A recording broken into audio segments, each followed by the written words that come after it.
Welcome, ladies and gentlemen, back to the Super Game Brothers podcast, a family-friendly weekly podcast about video games and board games. My name is David. I will be the host today, kind of running the show, and I am joined, as always, by my brother, Devin, 3-time Elden Ring gold medalist, 2-time Sekiro gold medalist, and 15-time Rocket League grand champion. Devin, player 4. Oh, yeah. Yeah, man. That is me. Hi. Hey. How's life? How's the closet? Life is good. The closet gets a bit hot in here. PC likes to overheat. But the closet's nice. Nice tight space for me to slowly become a human-sized hermit crab. You think eventually part of your body will have to hang out of the closet, like the hermit crab? Yeah, or I'll just kind of like morph into this chair and it'll just become a part of my back. I saw a reel just yesterday. It's funny you bring this up on Instagram, and it was someone had made a glass hermit crab like shell, or what do they call it? Is it a shell? There's probably a better word for it. And so it was totally translucent. You could see through it. And so watching that thing crawl its body in there, being able to see all the way through all the spindleness or the kind of the twists and turns was a little creepy. They're kind of funky looking. Yeah, that's a trip. How much of its body is up in the shell?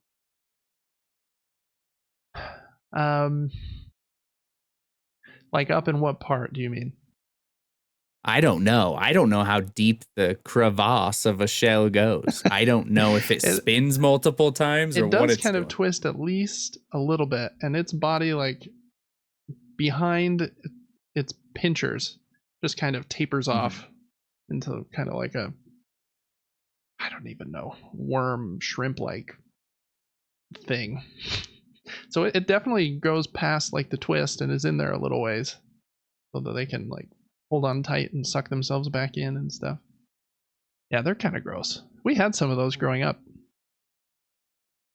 Not an extremely exciting pet, but they were there in a cage. I don't know. I feel like we had a couple shells. One of them was maybe painted like a baseball or something. Did we paint the shells? I can't remember. That sounds familiar. It's somewhere deep in my brain.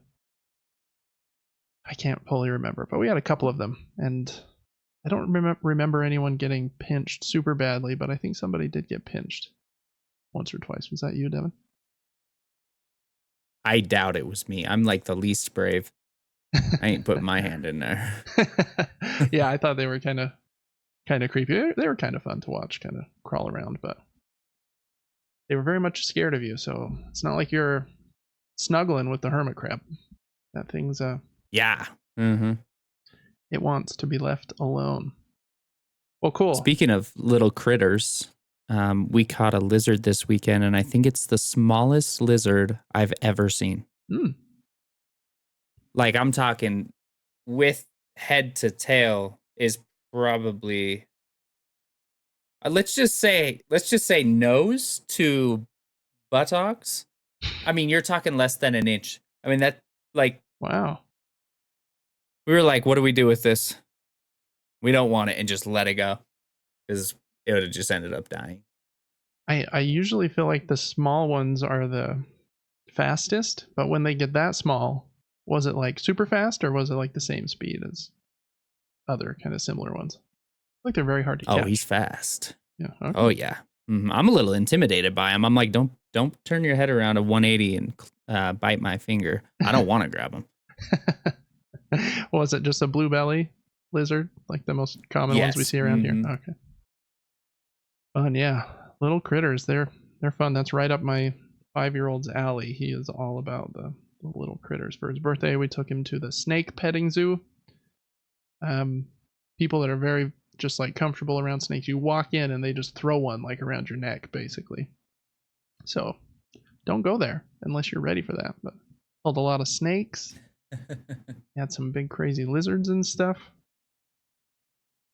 Yeah, I'm not a huge critter guy though myself. We have a little dog, and I think that's as critter-like as David goes.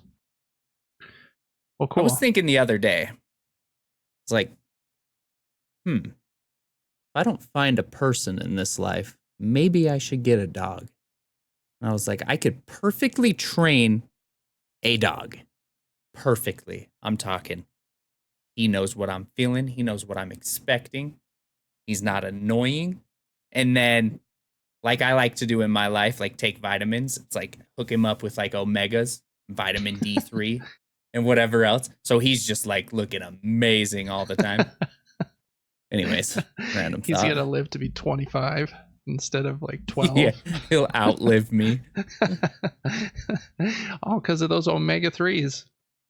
It'll be Exactly. a scientific breakthrough. Nobody knew that the omega-3s were that important for the well-being of a dog. Yeah, I don't know. Dogs are great. We have kind of a calm breed, so he's like, just chilling and napping and kind of hanging out the whole day. There are some dogs that are just too energetic, for me, but so you got to find the right breed. Small ones, kind of. Yeah, I agree. But it hasn't been any type of burden on you owning a pet? Training him for the first 2 months was rough because, I don't know, you have to get up with him like every couple hours in the middle of the night and train him really early and then spend a lot of time like doing all of the training exercises, and you have to be pretty diligent.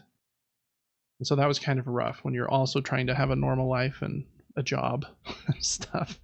But after that, then it's usually just bits of maintenance. If he does something you don't want him to, then he's kind of used to the training methods that you've trained him with, so you can just kind of continue them. So it's pretty simple after that. So at this point, no, yeah, we love having him around. And but the first month or two, I was like, man, this might have been $1,000 mistake. But I don't know. They're fun. We like them. Anything else new going on in your life, Devin, besides the hermit crab closet?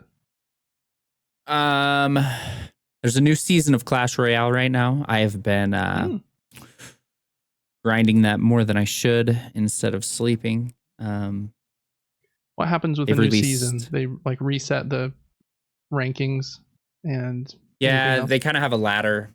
And you all fall back down the ladder, but based on how far you got in the previous season, you kind of have boosts to get close back up to where you were in a short amount of time. They usually introduce 1 or 2 new evolutions for cards. This season, so far, there is a goblin cage, I believe it's called. It's very weird.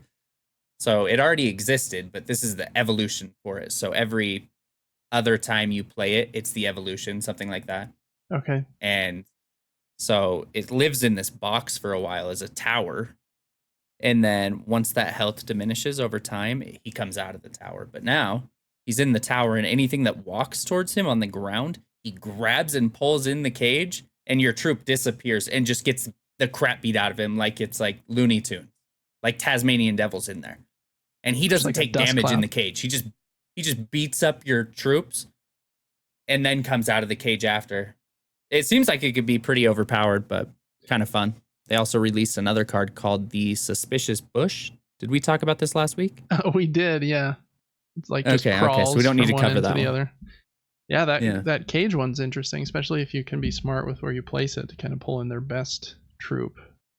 Because I think exactly the elixir swap is all what you're worried about generally, right? Like if I can use this 2 elixir unit to get rid of a 7, I don't know if there is a 7, a 5 or 6 elixir unit, then I'm in like a advantageous position, right?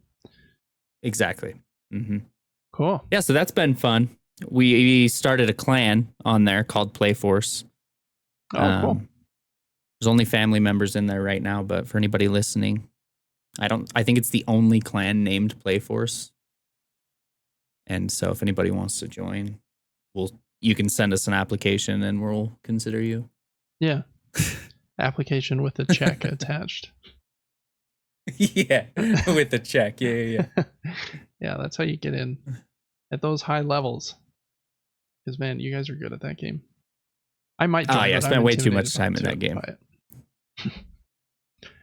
Yeah, it can be intimidating. Other than that, I just got back into working out yesterday. I thought it'd be good for my mental and physical health. I've been losing a lot of weight. Surprisingly, my body fluctuates like crazy, and it wants to stay really skinny. And so it's hard for me to keep on weight. I have to eat a ton and drink a ton of water and yada yada. So I've been doing that, and then trying to get a movie in here or there. And just watching the Olympics still, which I will be sad when they are over. It's a very uniting event. I agree. It's been super fun. I've basically watched it every night. My wife and I got that Ninja Creamy ice cream maker we were talking about a couple weeks ago, and we basically just make ice cream every night and watch the Olympics. Yeah, super fun. I can't think of any specific events that that I think are like worth talking about, but they basically all of them are fun to watch, even if the US isn't in the running. It's just fun to watch just the level of competition. They're crazy. Crazy. There's people. a weird event called like what was it called? Like the Versteppen or Steppen race. Something. And they go around the track. So it's on track and field. And there's like offset hurdles. And every other hurdle has a pool of water on the opposite side. I'm like, what is the benefit of that? I don't understand. I just don't get it. Like, what is it? You're just making your shoes wet?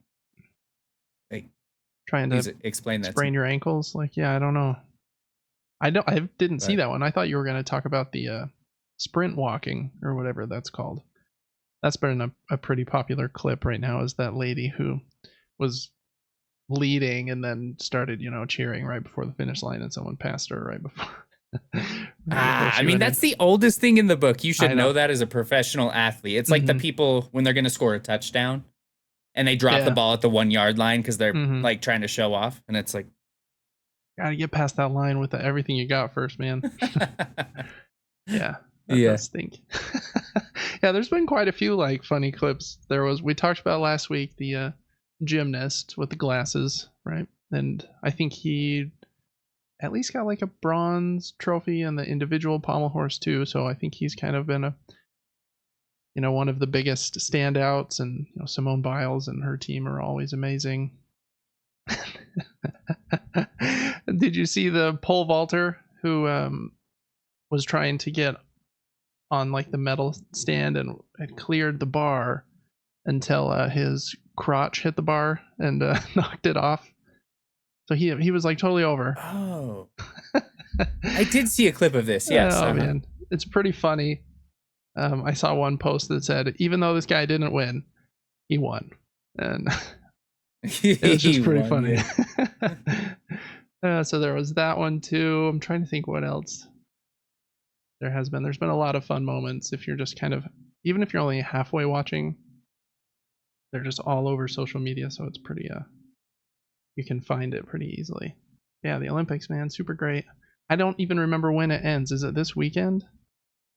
I feel like it was like the 10th or the 15th or something. August 11th. Yeah, it ends. What is that? Today's the 7th, so in 4 more days. Yeah. That's a bummer. Yeah, very fun. The sprinters are crazy. That 100-meter men's final was nuts, where they were all so stinking close. And I thought the guy from Jamaica won because I think his foot was across first, but I guess it's not your feet. It's like your shoulders and your chest. And so the American guy won by like 2/1000ths of a second or something. So we got ways to rig the judges, even if you get your foot across the line. So get out of our way. We want all the medals. Yeah.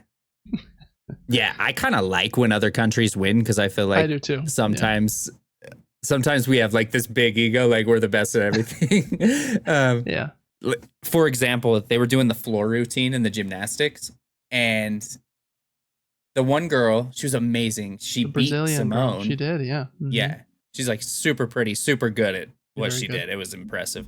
And then Simone like stepped out twice, so just got docked enough to take second. Mm-hmm. And then they gave it to another girl from a different country, and she was just thrilled. And This she was was like, rough. I cannot believe. And then the US complains, basically, let's throw a challenge flag.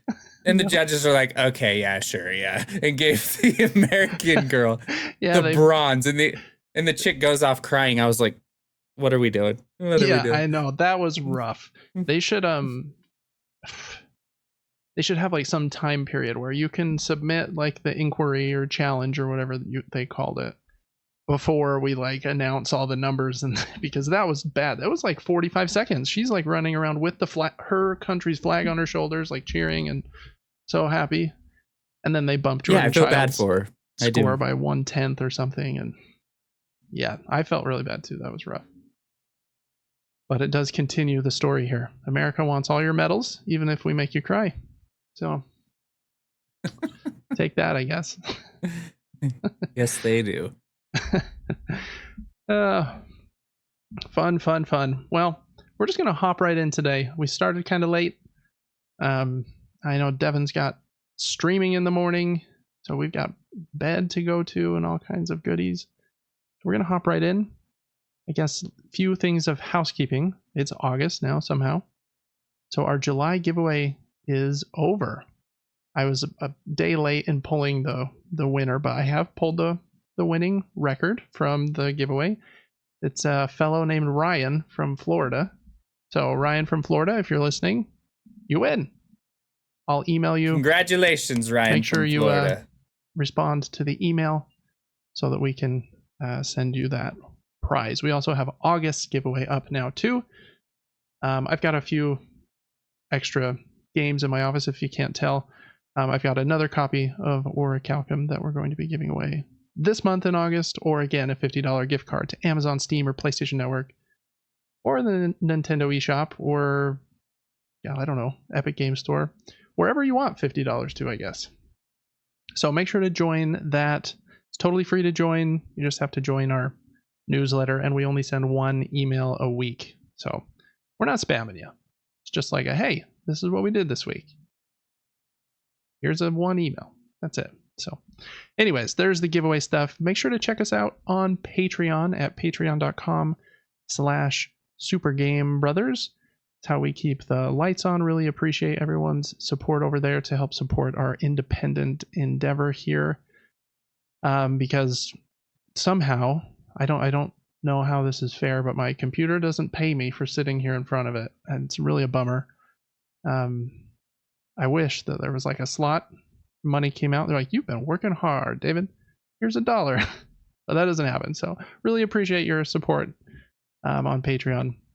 We have all kinds of extra perks over there, extra episodes, monthly Q&A. You can get our episodes and podcast shows early, even get your name in the credits if you really want to. So again, patreon.com/supergamebrothers for that. All right, hopping right into the show. We always start with the news mini nuke. This is kind of smaller game announcements, trailers, games that are new to subscription services this month or week, and any new games that came out this week or month. So we're going to hop right into that before we get into the what we've been playing, the news proper, and crowdfunding corner.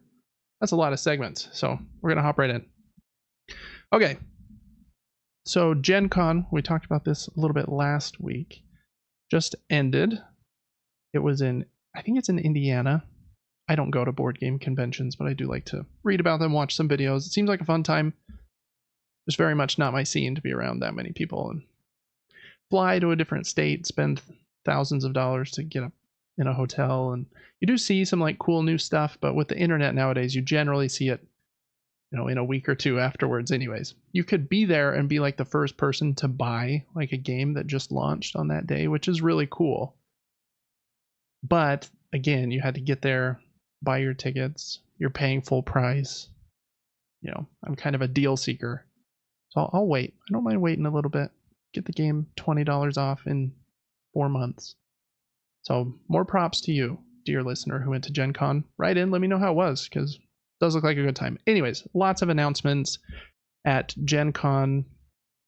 that are starting to trickle in. The biggest one by far is the only one we're going to talk about today, and that is Direwolf has announced a new expansion to Dune Imperium and Dune Imperium Uprising called Bloodlines.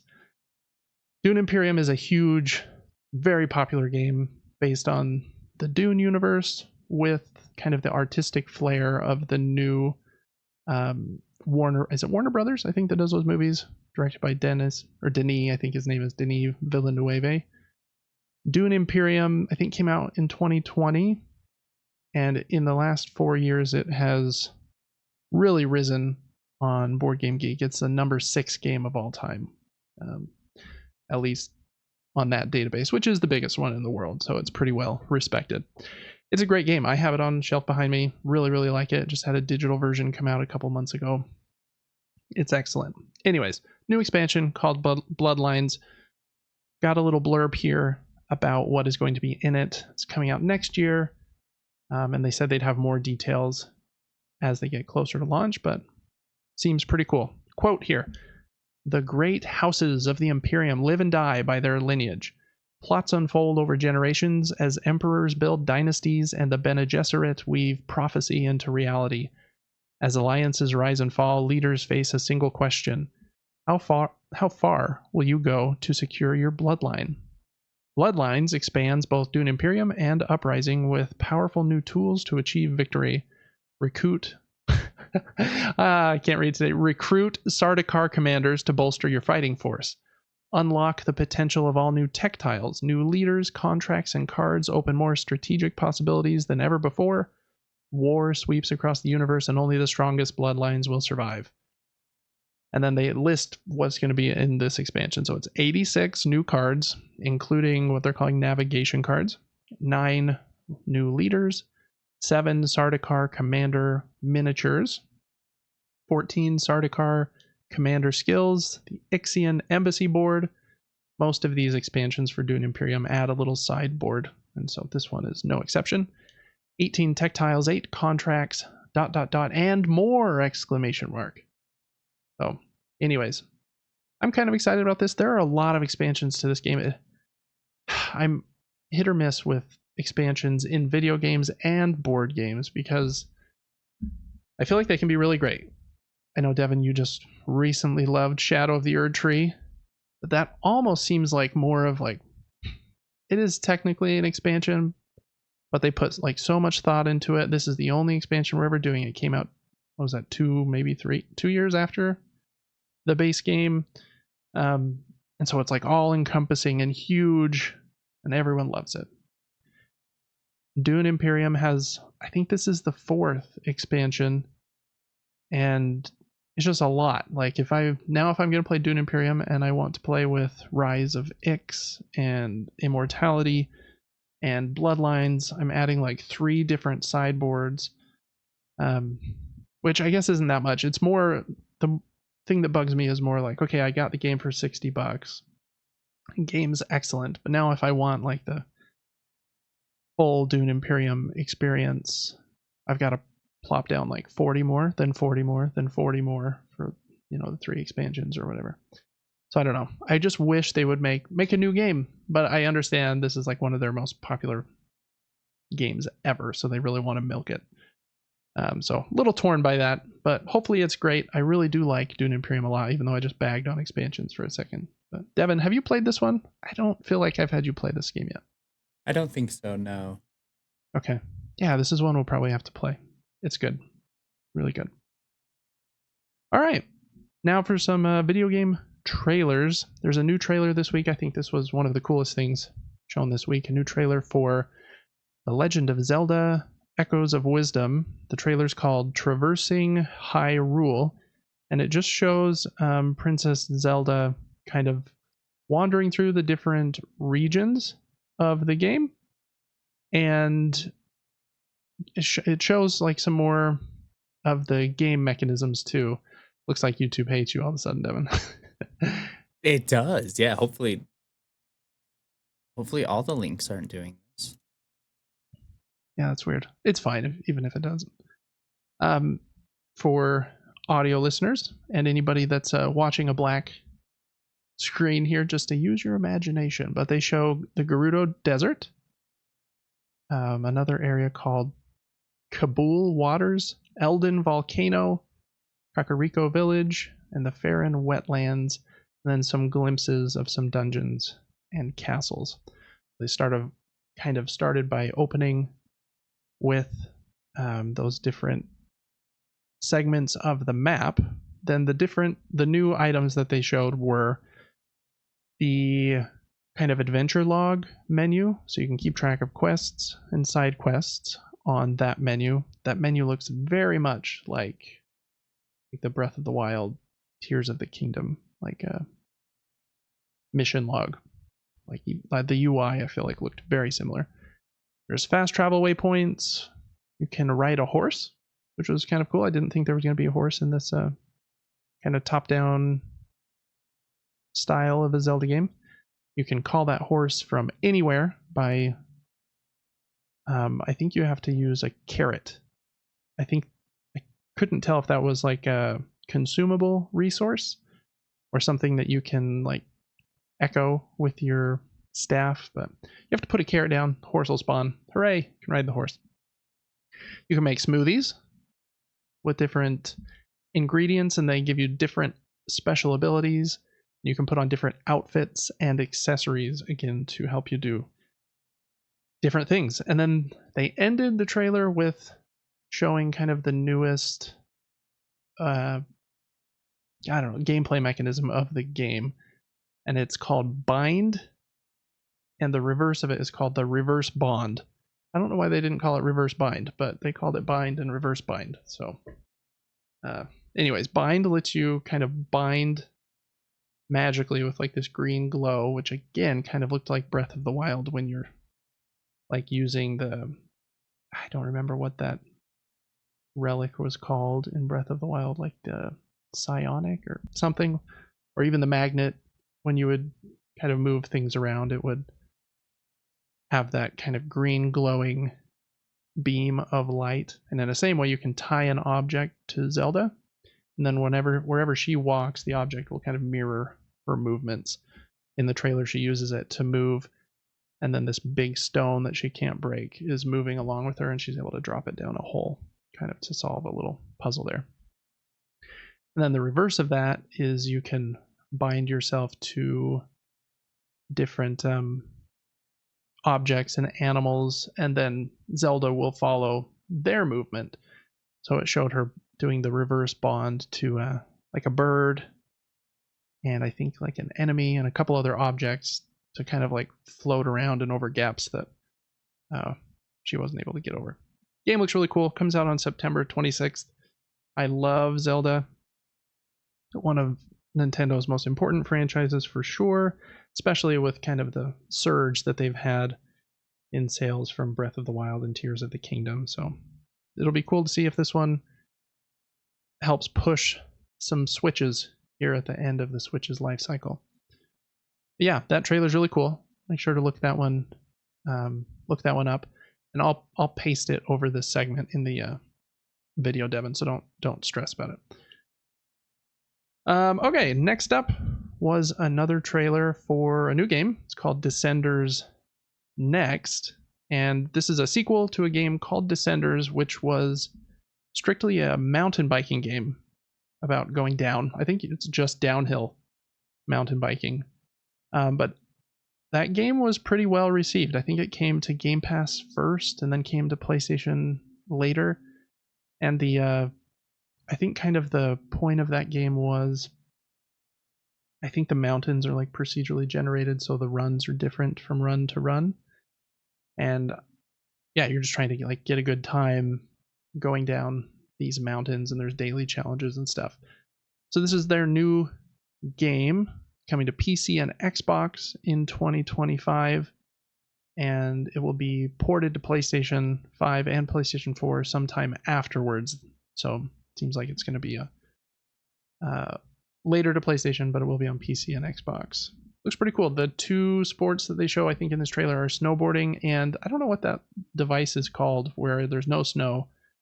And it's like a skateboard with big rugged tires, but kind of skateboarding with no snow, or snowboarding, excuse me, with no snow down a mountain, which sounds terrifying, to be honest. But anyways, I think they're called mountain boards. oh, are they? Yeah, Sid and I were talking about this. He has a lot of trails over by his house, and we were like, if you could get an electric mountain board so you didn't have to push, it would be Right. so dang fun. Yeah, that would be nice.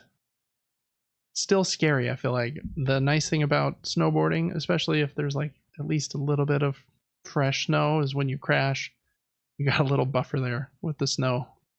I'd be afraid to just roll and roll and roll down that rocky slope. But I don't know. These people Luckily, are a I lot think better they at it than I would be. do. I think they have hand brakes.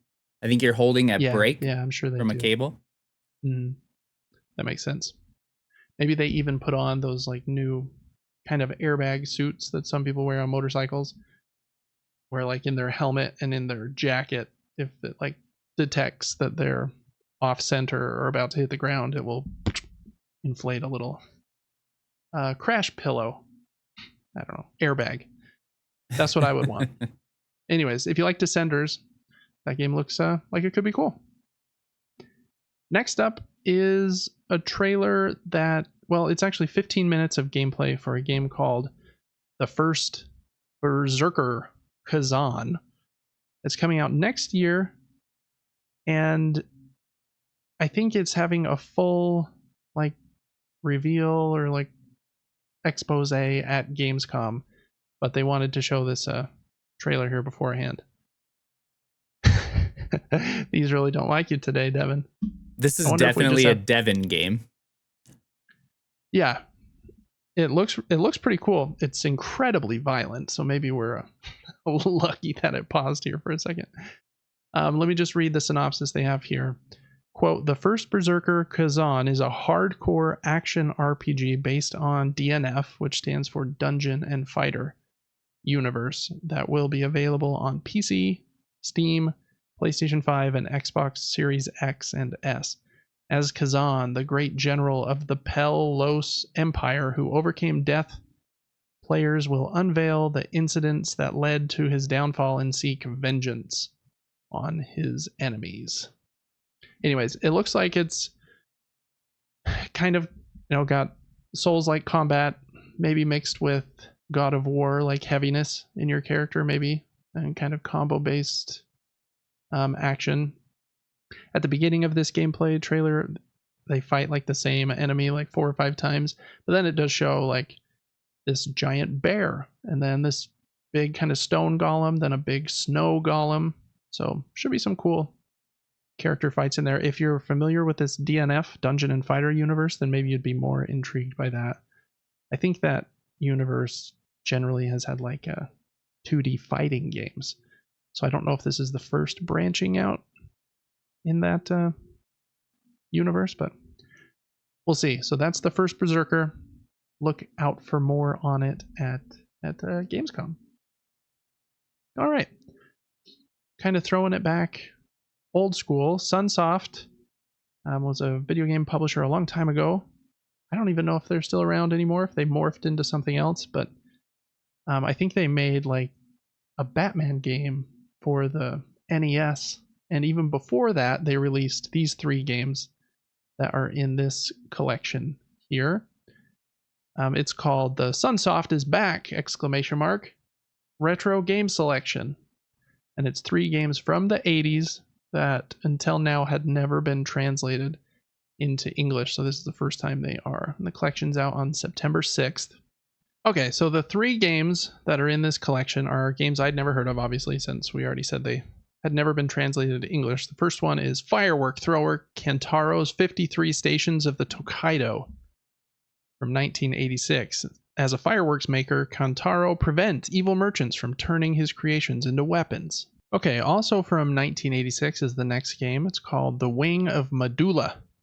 Help fierce warrior Lucia retrieve the powerful Wing of Medulla from the evil King Daltos. Directed by Kenji Sada, who directed Blaster Master, with music from Naoki Kodaka from Super Fantasy Zone.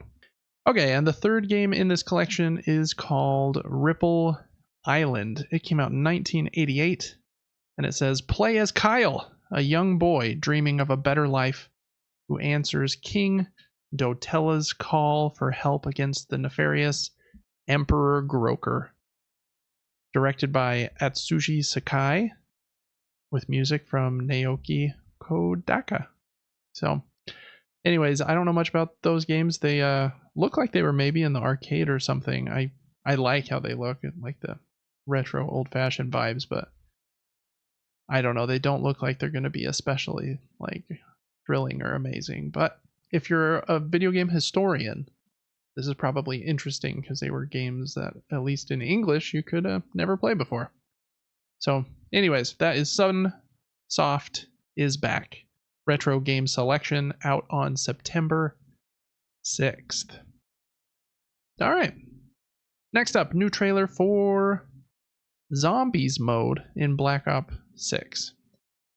I don't think there's really a ton to say here. Devin, have you played Zombies? I feel like in the original couple of Black Ops games, it was pretty novel and people really liked it. But do people still like that game mode? Or have we forgotten about I it a hope little so. bit? I always really enjoyed it, to be honest. Yeah. It was fun to see what round you could get to. You really had to coordinate with people once you were at a high round, or you're just screwed. There are little tips and tricks. You know, you leave one zombie crawling around at the end so you can get all the perks and prolong a round so that you can get to the next one prepared, that type of thing. Yeah. It's crazy the like amount of money they throw at these trailers. Like, it's pretty that part was pretty brutal, but it's like very beautiful. Probably tons of motion capture and work done, and just crazy tech they have on these things nowadays. But with Microsoft or Activision's and now Microsoft's basically infinite amounts of money, they can do crazy things. So we'll see. Just from reading about it a little bit, it seems like you're all stuck in a prison now. So you're trying to escape the prison, which kind of does seem like it would be a fun setting for Zombies mode. Reminds me of like season 3 Walking Dead. I think that was the 3rd season when they were in the prison for a while. So anyways, if you like Call of Duty and are excited about Black Ops 6, then you might want to check that out. I think it's having a gameplay reveal in the next couple of days. This was just the cinematic trailer before that. Check out that one too. Okay. Next up, Black Myth Wukong has gone gold, meaning that the development is done. The game is being submitted so that it can be ready, printed on discs, and just put up on the storefronts, which is kind of late for a game to go gold. Usually they're like a month or two early, and here we are. I think it was yesterday they announced that on the 6th. The game comes out on the 20th. So I don't know. Hopefully it's not buggy or anything at launch, but it does look very cool. In collaboration with this reveal that the game is officially like ready in a version 1.0 state for launch, they released just about an hour ago the final trailer. It's about 4 minutes long, shows some new combat and some new creatures. The middle section of the trailer is kind of a trip, but I think every trailer for this game has kind of been a trip because it's like very much, I don't know, just kind of those funky Chinese vibes, I hope this game is great. I want games to come out of China that are really good. I think it's good when we're able to break down kind of the wall around China, because they're so like, their government is so controlling with like social media and basically everything, that it's sometimes even hard to feel like we're living in the same world as them. But that's a big discussion for another day. But here's that tentacles throwing snowballs coming out of your character's head. Game looks very pretty. I really don't know how they're keeping it so pretty during these gameplay moments. This is probably on a very high-end PC that they recorded this trailer, but I think it looks really awesome. I hope it's great. I could see it going either way, like really blowing everyone away, or being like, oh, it was mostly visuals, and other than that, it's kind of disappointing. But we'll see. Just a couple weeks. Devin, Does is it this come one to that all platforms? it will be on PC and PlayStation 5 on the 20th, and then they're working on an Xbox version as well. I think we reported that we didn't report it. We reported on someone else's reporting a few months ago that they were struggling to get it running on the Xbox Series S. And so the Right. Xbox version is going to come a little bit later, but they are working on it too. So, yeah, this is the part of the trailer that's kind of a trip. There's like a little kid eating a watermelon, then some funky dudes for a minute. Yeah, it looks very cool. I'm excited about this one. Is this Devin wants to play a launch game or a wait and see? Oh, 100%. I might just drop the cash and just do it because I think so many people are just hyped to see if this will They be are. good. It'll probably get Mhm. a lot of traction. Yeah, I do imagine it would be a pretty good one for stream. It seems like it. I mean, I don't know how long it will be, but if their marketing's to be believed, they have like 80 bosses, is what the one thing said. So I don't know. Wow. Who knows if it's a 20-hour game or a 70-hour game, but it does look cool. Very kind of unique visual flair, and I think it takes a lot of influences from software, obviously, but they've definitely put their, at least aesthetically, their own spin on it. So I'm excited about it too. And again, just last reminder, that's August 20th. So when you're hearing this, probably only like 10 days left, which is nutso. But yeah, check out that trailer. Very pretty. Some crazy looking creatures and strange vibes in that game, but I think it looks really cool. Okay, next up is a game that I thought looks really cool as well. It's called Caravan Sandwich. And this one I think was announced a little bit ago, but I missed it. And they just announced this week that the game is coming out in September. And the pitch for this game is, quote, no combat, no death, just you, your van, and the world.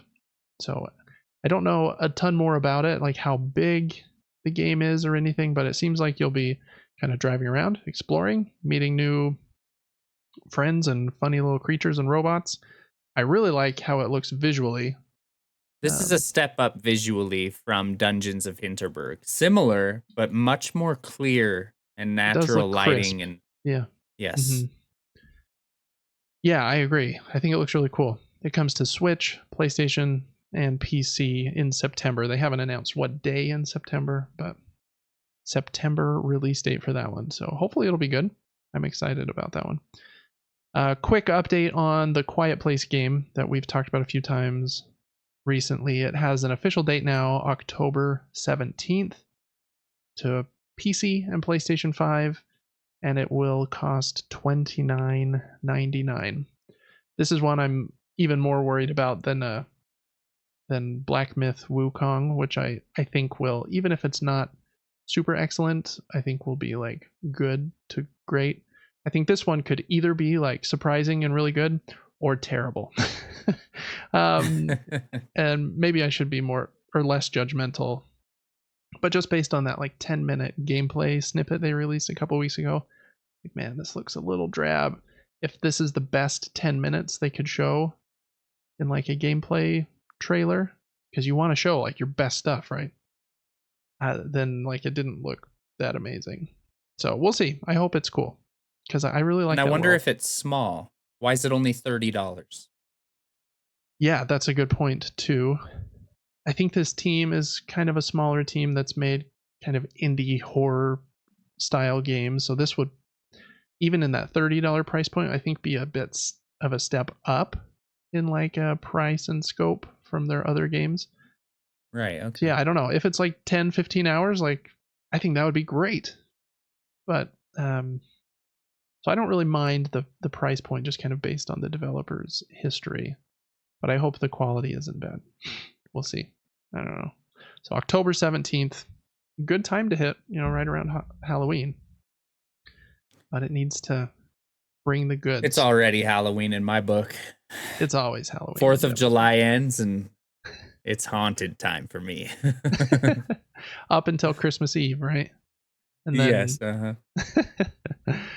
all right. Next up is one I'm very pumped for. This game called Nine Souls came out on PC earlier this year and has gotten a lot of buzz for being like a really excellent, difficult, like Metroidvania. A lot of comparisons to Hollow Knight and Sekiro in its combat. It's supposed to be really, really good. It has a mighty 84 on OpenCritic, and it was just rated for Switch and PlayStation. I think in Taiwan or something, but that's a pretty telltale sign that it will be coming to those platforms pretty soon. Well, it usually is, but then Hollow Knight was rated for, I think in North Korea in like February. Silksong was, and we still don't know what the heck is going on with that, but this game will probably be more imminent. After I finish This is the Bow, first I'm seeing of this game, and it looks so good. It does. It looks really good. After I finish Bow, Path of the Teal Lotus, this will probably be the next Metroidvania game I jump to. It's supposed to be great. So yeah, very excited for that one. So look out for that on the Switch and the PlayStation. All right, that is all the new game announcements and trailers for the week. So looking at the new Video Games 2 subscription services, we've got a few new games to Game Pass this month. 3 kind of big ones. I don't know much about this first one. It's called Creatures of Ava. It's coming to cloud, PC, and Xbox Series X and S, and it's out today, August 7th. And I actually did watch a short trailer for it. And this blog post from Xbox Wire didn't even have a picture really, except for the title picture on the top right. But you play as this female character, and you're going around kind of in Pokemon style, like making friends. I don't know if it's making friends with or just cataloging these different creatures on this island. And so you have kind of like a Pokedex, and it looked like kind of solving puzzles around this island and then helping the creatures, and yeah, kind of cataloging was all I saw in that gameplay snippet. But anyways, Creatures of Ava, if you want to check that out, I think visually it looks pretty cool. And then the next one, I think is a really big one. This is Crash Bandicoot Insane Trilogy, which is a remake of the first 3 Crash Bandicoot games that were made by Naughty Dog, and this remake is excellent.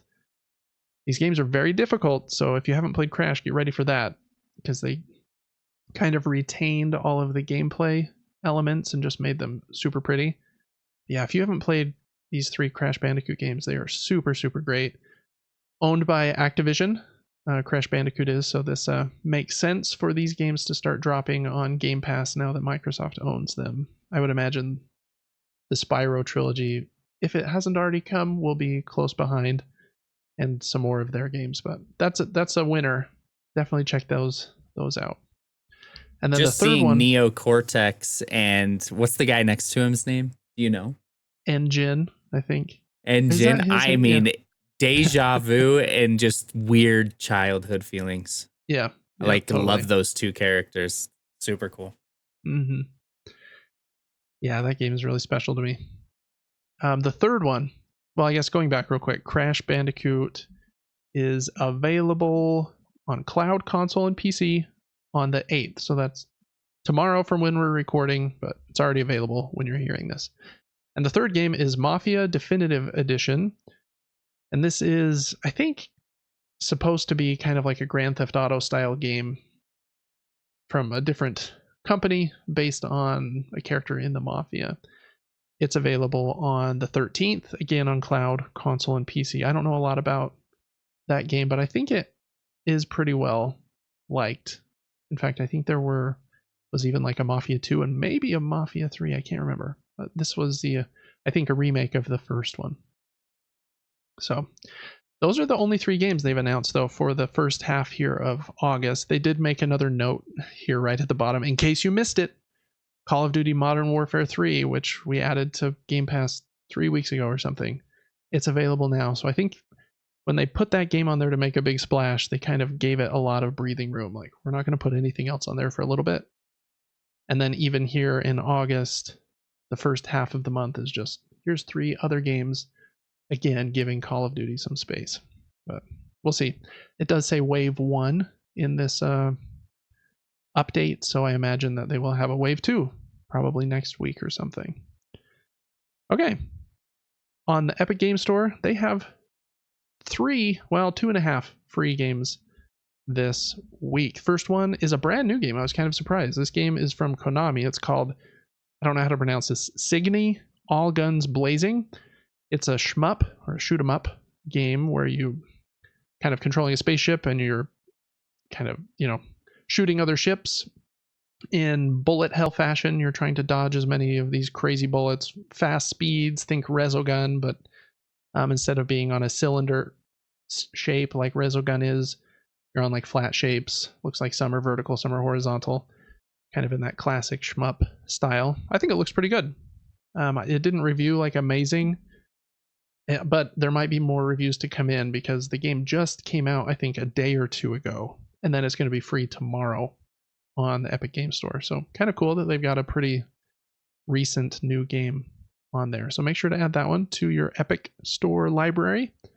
Next up is another game in the DNF universe, I guess, that we talked about earlier. This is DNF Duel. This is a 2D fighting game from Nexon. It came out in December, so I think it's the newest game in this line. I think that these fighting games that have this kind of hand-drawn like aesthetic look really cool. There are a few, at least visually, they look cool. There's a couple other ones, like I can't remember the name of the one it doesn't matter, but there's a few others that kind of have the same art style, and I think they look really cool.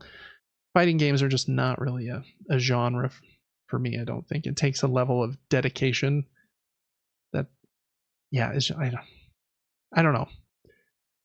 I respect them. I think they're really cool. Really liked some of them, like when we were younger. Like Tekken was probably the one we liked the most. At least speaking for myself, but I haven't played any of these like recently, like Street Fighter or anything like that. But add that one to your collection as well. Available tomorrow. And then last up, I guess Conduit is a character in Apex Legends. And I think she's a character that you have to purchase, but you can get her for free with this Apex Legends Conduit free unlock bundle. Looks like it comes with her and maybe like a weapon skin. And I don't know what that thing on the top right is, like a banner of some sort, maybe. So if you play Apex and you play it on Epic, well, I don't know, those might sync across like between Steam. So even if you redeem it here, it might show up in Steam. I'm not sure about that, but if you like that game, redeem that one as well. So those are the 3 free things on the Epic Game Store this week. Okay, and then next up is kind of a big long list, so we're going to go through these pretty quick. Prime has, I think it was like more than 22 games here in the month of August that they're giving away for free. And some of them are really, really great. So I'm going to read them kind of quick. There's a few call outs for me, and Devin will see if any of these speak to you as well. Available today, you got SteamWorld Heist, Deus Ex Mankind Divided, Tomb Raider, The Angel of Darkness, Tomb Raider, The Last Revelation, and Chronicles. Then on August 8th, Gravity Circuit, which I've talked about recently. Great game. Also on the 8th, South of the Circle, Loop Hero, Trek to Yomi, Kraken Academy. Then on the 15th, Baldur's Gate 2 Enhanced Edition. Still on the 15th, Beholder 3, Hard West 2, On Guard, Stray Gods the Role-Playing Musical. On the 22nd, Grime Definitive Edition, Kiwi, Figment 2, Creed Valley, Spells and Secrets, Young Souls, and then on the 29th, Arcade Paradise, Industria, and the Collage Atlas. And those will either be codes that you get to Good Old Games, or will sync with your Epic Game Store account, or some of them will be directly in Amazon's launcher. The callouts for me, SteamWorld Heist is an excellent game. I haven't played through the whole thing, but it's very, very good in that SteamWorld kind of universe that company, Image and Form, I think is their name, makes. That one is kind of a turn-based tactical combat game. Gravity Circuit on the 8th, which is tomorrow. That one's excellent if you like Mega Man X style games. Very much kind of in that vein, but you have a grappling hook, and instead of shooting with a weapon, you want to get up close and kind of punch them. So plays a bit different, but has the same kind of design philosophies as Mega Man. So Gravity Circuit is my next call out. And then on the 22nd, Grime Definitive Edition, I think is supposed to be a very solid Metroidvania. So those were my 3 call outs, but there's a lot of good ones. Any that stood out to you, Devin? One in particular, and don't download this just because it's nostalgic to me, but Baldur's Gate 2. I played with an old friend of mine. I want to say on the PS2. Yeah, is probably. that the system it was on? And we had a blast. It was like a top down. We just kept finding better and better gear. We were fighting lizards and demons, and so that's the one that stood out to me. Yeah, especially if you liked the recent Baldur's Gate 3, which has been a huge hit. Then kind of looking at the history there might be fun. Trek to Yomi was also supposed to be really great. Loop Hero, people have really loved. The Tomb Raider games, Deus Ex, lots of good ones. Make sure to redeem those. You pay for Prime for free shipping most likely, and maybe to watch shows on Prime Video, but you get games on PC as well. Even if you don't have a PC, make sure you're adding them to your library. That way, if you ever do get a gaming PC, you'll just have like tons of games that you could play. That's what I did for years before I ever even got a PC that could play any of them. So anyways, lots of free games with Prime, Epic Game Store, Game Pass. Last week we talked about the PlayStation Plus Essential games, and I don't even remember what those 3 were at this point. Oh, it was the Star Wars Lego Collection, Ender Lilies, and the third one is escaping my brain, but those were the 2 best ones in my opinion anyway, so play Ender Lilies. Okay, new video games this last week. There were 5 that I thought were notable. This one is called Thank Goodness You're Here, and the cool thing about this one is published by Panic. Panic is very unique. They are the company that published the Playdate, that little yellow kind of 1-bit handheld that has a crank. I have one. It's on one of my desks here. I'm not sure which. So they do a little bit of hardware as well, but this is a game they've published. It's on PC, PS5, and Switch. It's rated M. I just noticed when this was going. I think it's they called it the slap, or instead of platformer, they called it like the slap former or something. So I don't know. You do like a little bit of running through the town and jumping, and you're solving puzzles, and it's kind of this quirky art. And I think there's like some weird M-rated references or humor in the game, but it reviewed really well. It has a mighty 86. So yeah, I don't know. I might want to check this one out. I like this kind of art style. It kind of reminds me of things like Bob's Burgers and stuff, which I'm a big fan of. So anyways, again, PC, PlayStation, and Switch. That one's out now. We just talked about SteamWorld Heist. SteamWorld Heist 2 just came out this week. That's probably why they're giving the first one away for free. It's basically everywhere. PC, Switch, Xbox, PlayStation. Has a strong 83 on OpenCritic. Again, it's supposed to be great. The artwork is fantastic. I'm not sure if I would love... It's, again, kind of turn-based tactical gameplay. You like move your unit, hide behind a barrel, aim their shot, and you might ricochet a bullet. So there's a little bit of puzzleness of like, okay, can I move him and then ricochet off of this, make this barrel explode? And maybe that would make it more fun to me than a standard like role-playing game.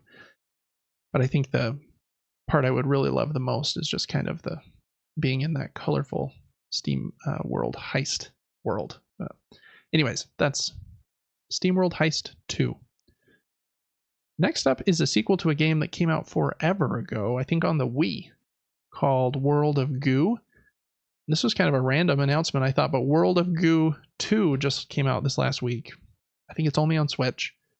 It has a strong 83 as well, and it's just a puzzle game where you're like using these black bits of goo to build like these bridges and structures to try and hold things up, or yeah, you're just solving these puzzles with this kind of what reminds me of like 8th grade physics class where you're building little bridges out of toothpicks to try and see who can hold the most, I don't know, most weight. It's kind of a physics-based puzzle game. And yeah, in the trailer here it said it's been 15 years. So I don't know what kind of caused them to do that, but I know the first World of Goo did really well and I think sold really well. So I'm not even sure. Nintendo might own this team. But if they did, I imagine they would have had to make a lot of things in 15 years. So maybe they don't. I should look that up. But World of Goo 2 is out now on Switch. Strong 83. Cat Quest 3 is the next one. This is kind of like a simple RPG where you're leveling up your cat, running around and smacking some bad guys and then getting better gear. I think in the second one you can play co-op, and I imagine you can in this one as well.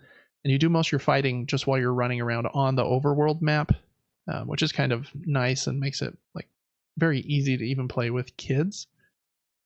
And it's pretty fun. Like the artwork is really, really pretty. I like kind of the cartoony vibes that it has. This one, the theme is all around kind of pirates.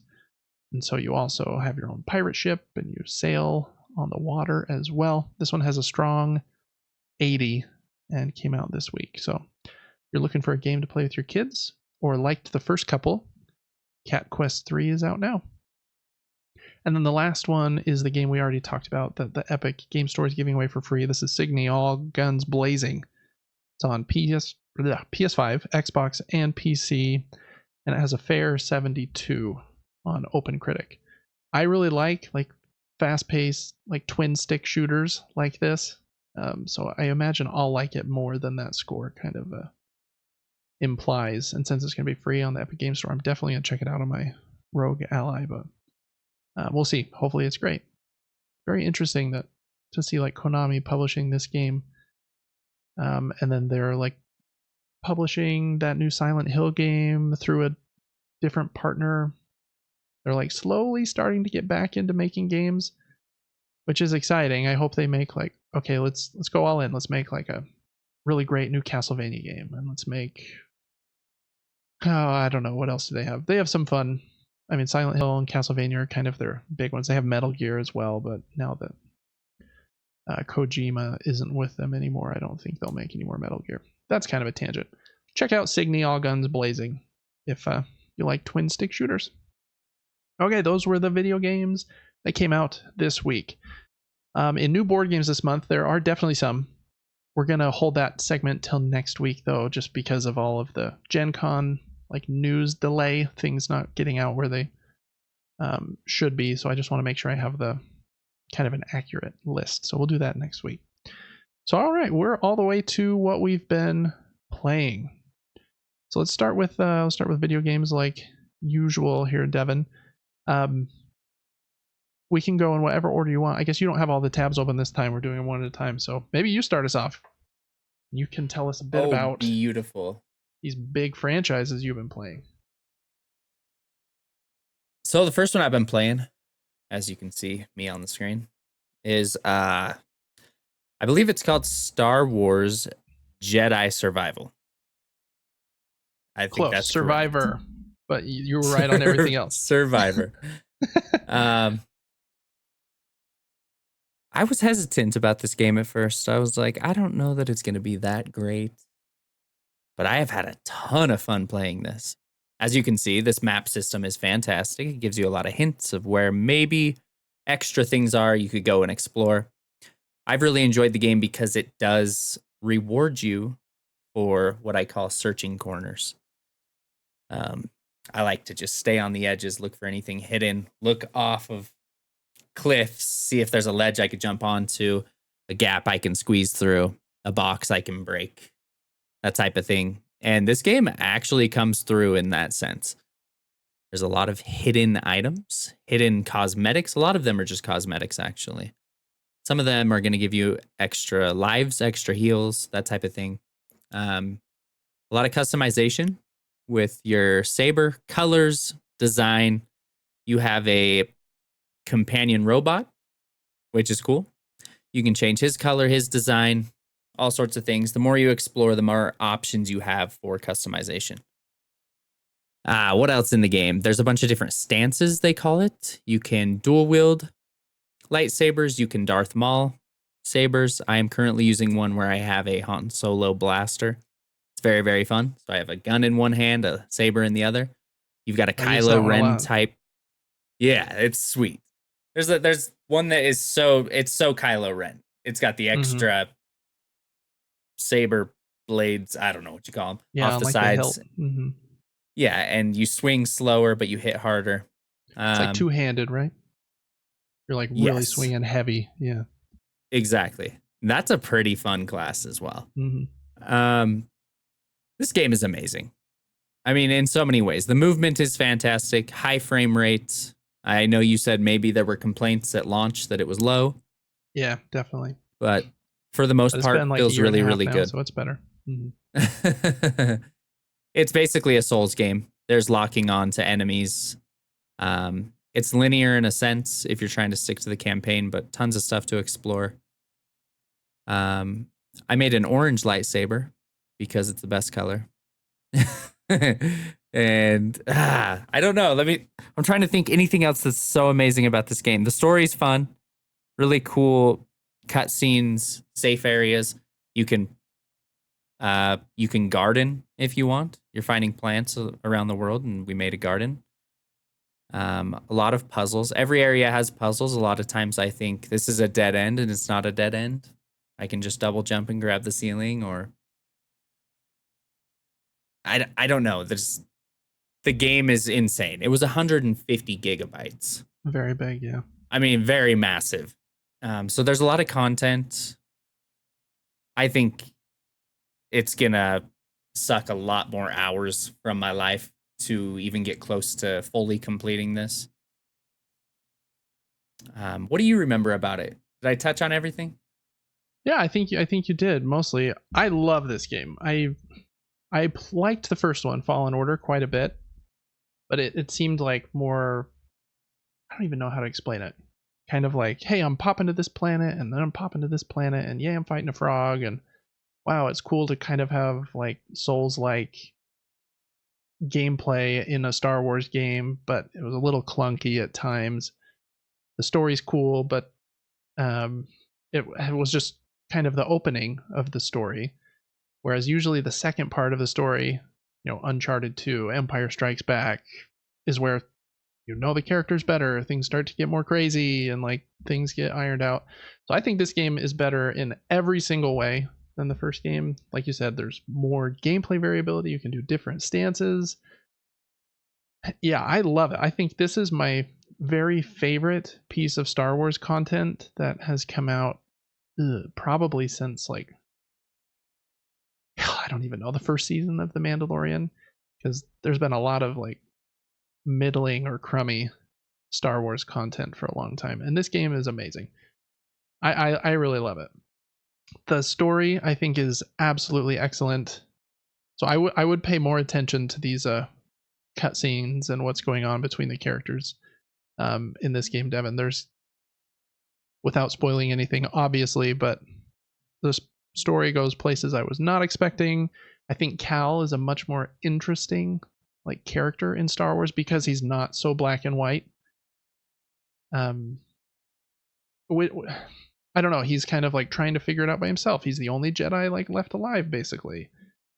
Um, and so yeah, I just think that story is like much more interesting than a lot of other Star Wars content has been. Like even mentioned when Bode gave him the blaster, like, yeah, I don't think any of my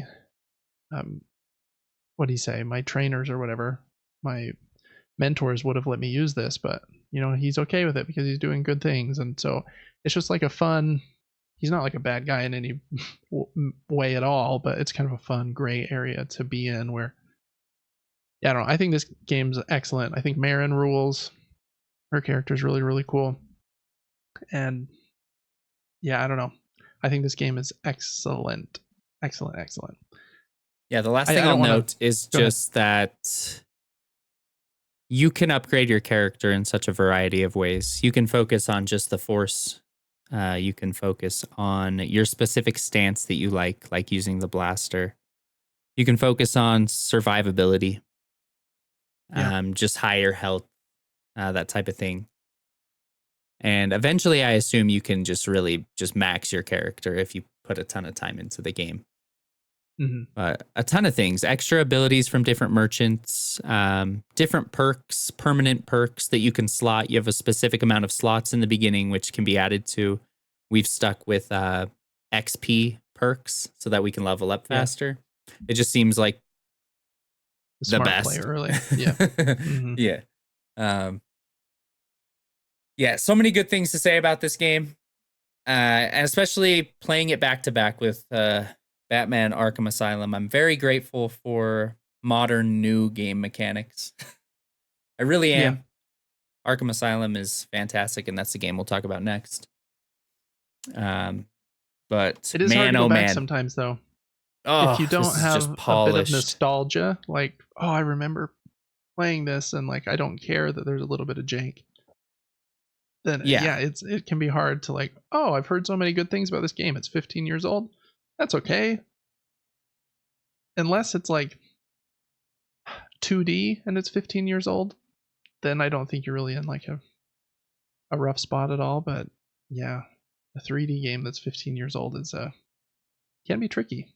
I think these ones are excellent, but I'm sure you have some very valid like I don't know, just clunkiness complaints. I try to be super, super fair when I'm judging a game on stream. Like, I can understand the mechanics very, very quickly. I compare it to other games. And, well, let's actually play the video playback of Batman Arkham Asylum so you can see it. Really fun game, in my opinion. But as you can tell, not near the frame rate. Definitely older. Very zoomed in. Yeah, for sure. And maybe we can get to a point of combat. I don't know, but really nostalgic characters. Here's the Joker. You saw Harley Quinn early on. The Crocodile.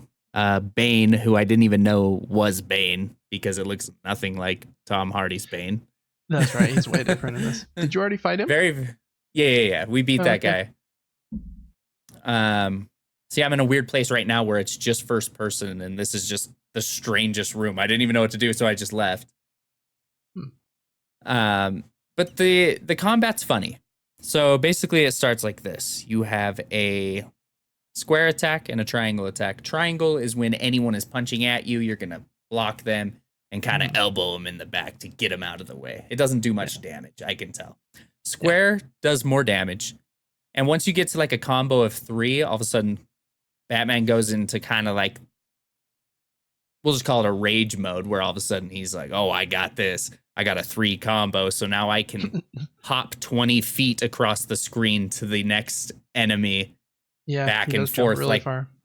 Like I'm a bouncy ball. But if you're not in the combo, he's nerfed hardcore. He doesn't do anything. And you're just getting punched left and right. So you're just sitting there hitting triangle, just trying to deflect, trying to find one small gap to punch someone.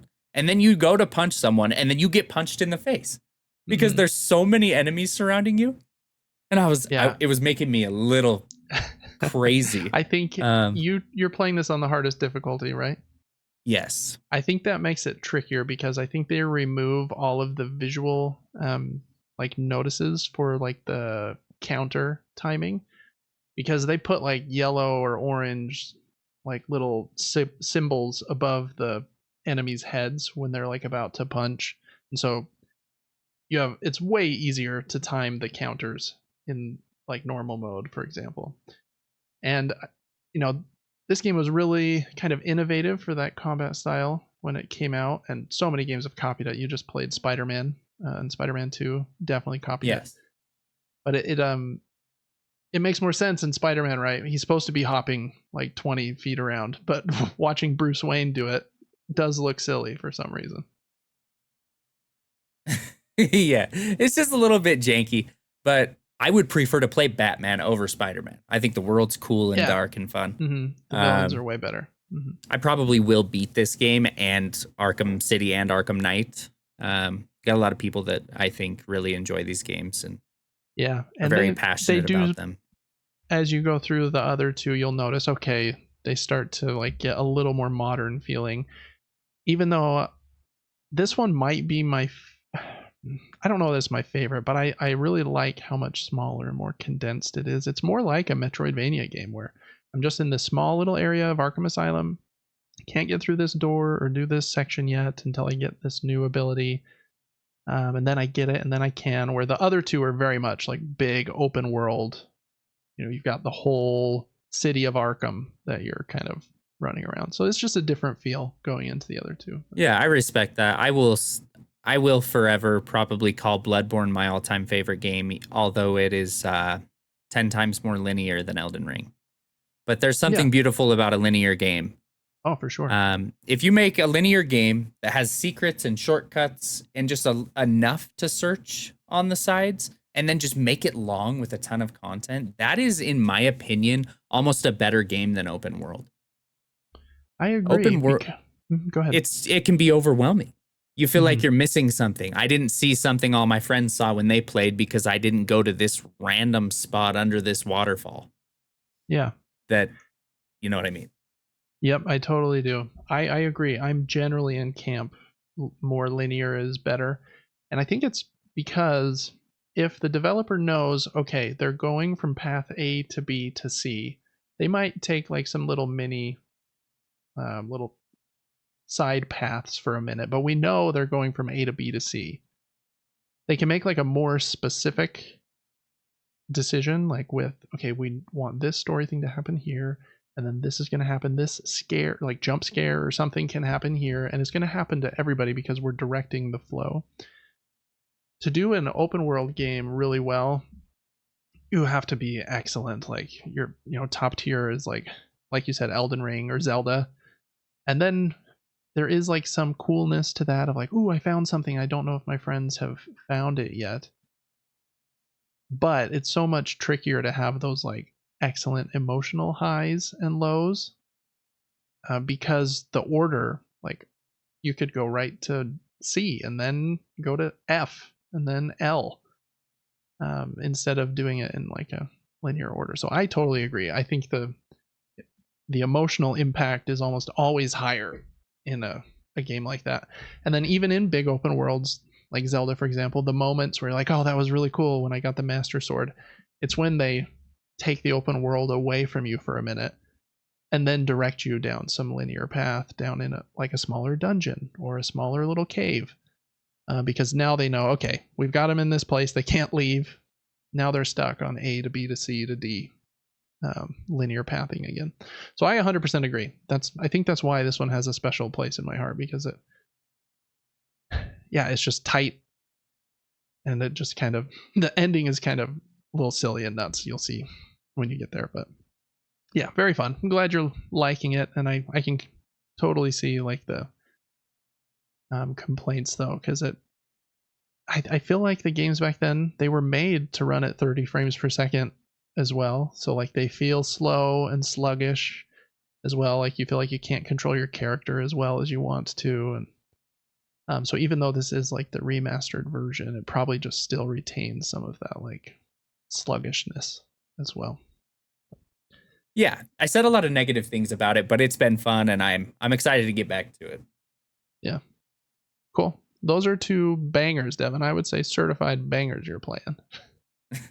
So that's really fun. My list is a little more eclectic. I've continued to play Bo Path of the Teal Lotus. I think I've only played an hour or two since last week when we talked about it, so I won't go too much more in depth, but I think it's a really, really great Metroidvania game so far. I think I'm only 3 or 4 bosses in, so there's a lot of game left in front of me, I think. So I don't have any like final thoughts on it yet, but I think it's visually very pretty. Gameplay is really fun. I like how it's different from other Metroidvania games in that it wants you to stay in the air. And so it says, hey, we want to be different than Hollow Knight. Like, here is how, and you have to play it that way if you want to be successful. So I kind of appreciate that. So I'm really enjoying it. I think it's great. Like I said, I'm wanting to kind of finish it and be ready for Nine Souls to come out pretty imminently, I think. 9 Souls is a bit more expensive. I got this game for $15, and I think 9 Souls starts at maybe 30. So we'll see if I get that one right at launch or wait a little bit. But yeah, Bow, Path of the Teal Lotus, still very much recommend it if you like 2D games. It's a very beautiful hand-drawn 2D game. And after you get past kind of the tutorial and the first boss or two, I think the second boss is actually really fun. It's on this bridge on the way from the tutorial area to the main like hub city of the game, and that bridge segment is pretty fun. So like the second boss a lot, and the hub city is really cool. It's actually a lot bigger than I thought it was going to be. There's quite a few different characters, and that's one thing I really liked about Star Wars Jedi Survivor is just watching the saloon kind of expand and more people kind of coming to that place. And I think that the main city here in Bow will have the same kind of feeling, where you're building new buildings and new like shops and vendors, or you're meeting new people in the town and kind of unlocking collectibles there as well. I wonder if you'll eventually like build your own little house or something. So yeah, I don't know. It's really great. I like the quirky little characters. This bird that is kind of the yin and yang black and white bird is very, very cool and fun too. Just really great if you like Metroidvania games.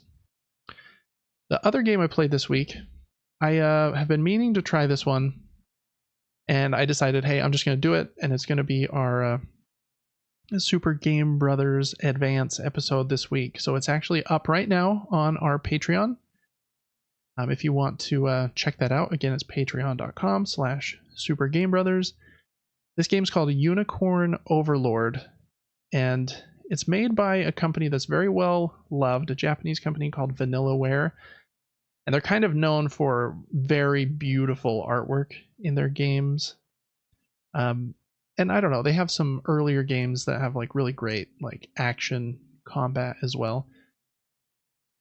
This game is very, very unique, and I don't know, and at least how it plays.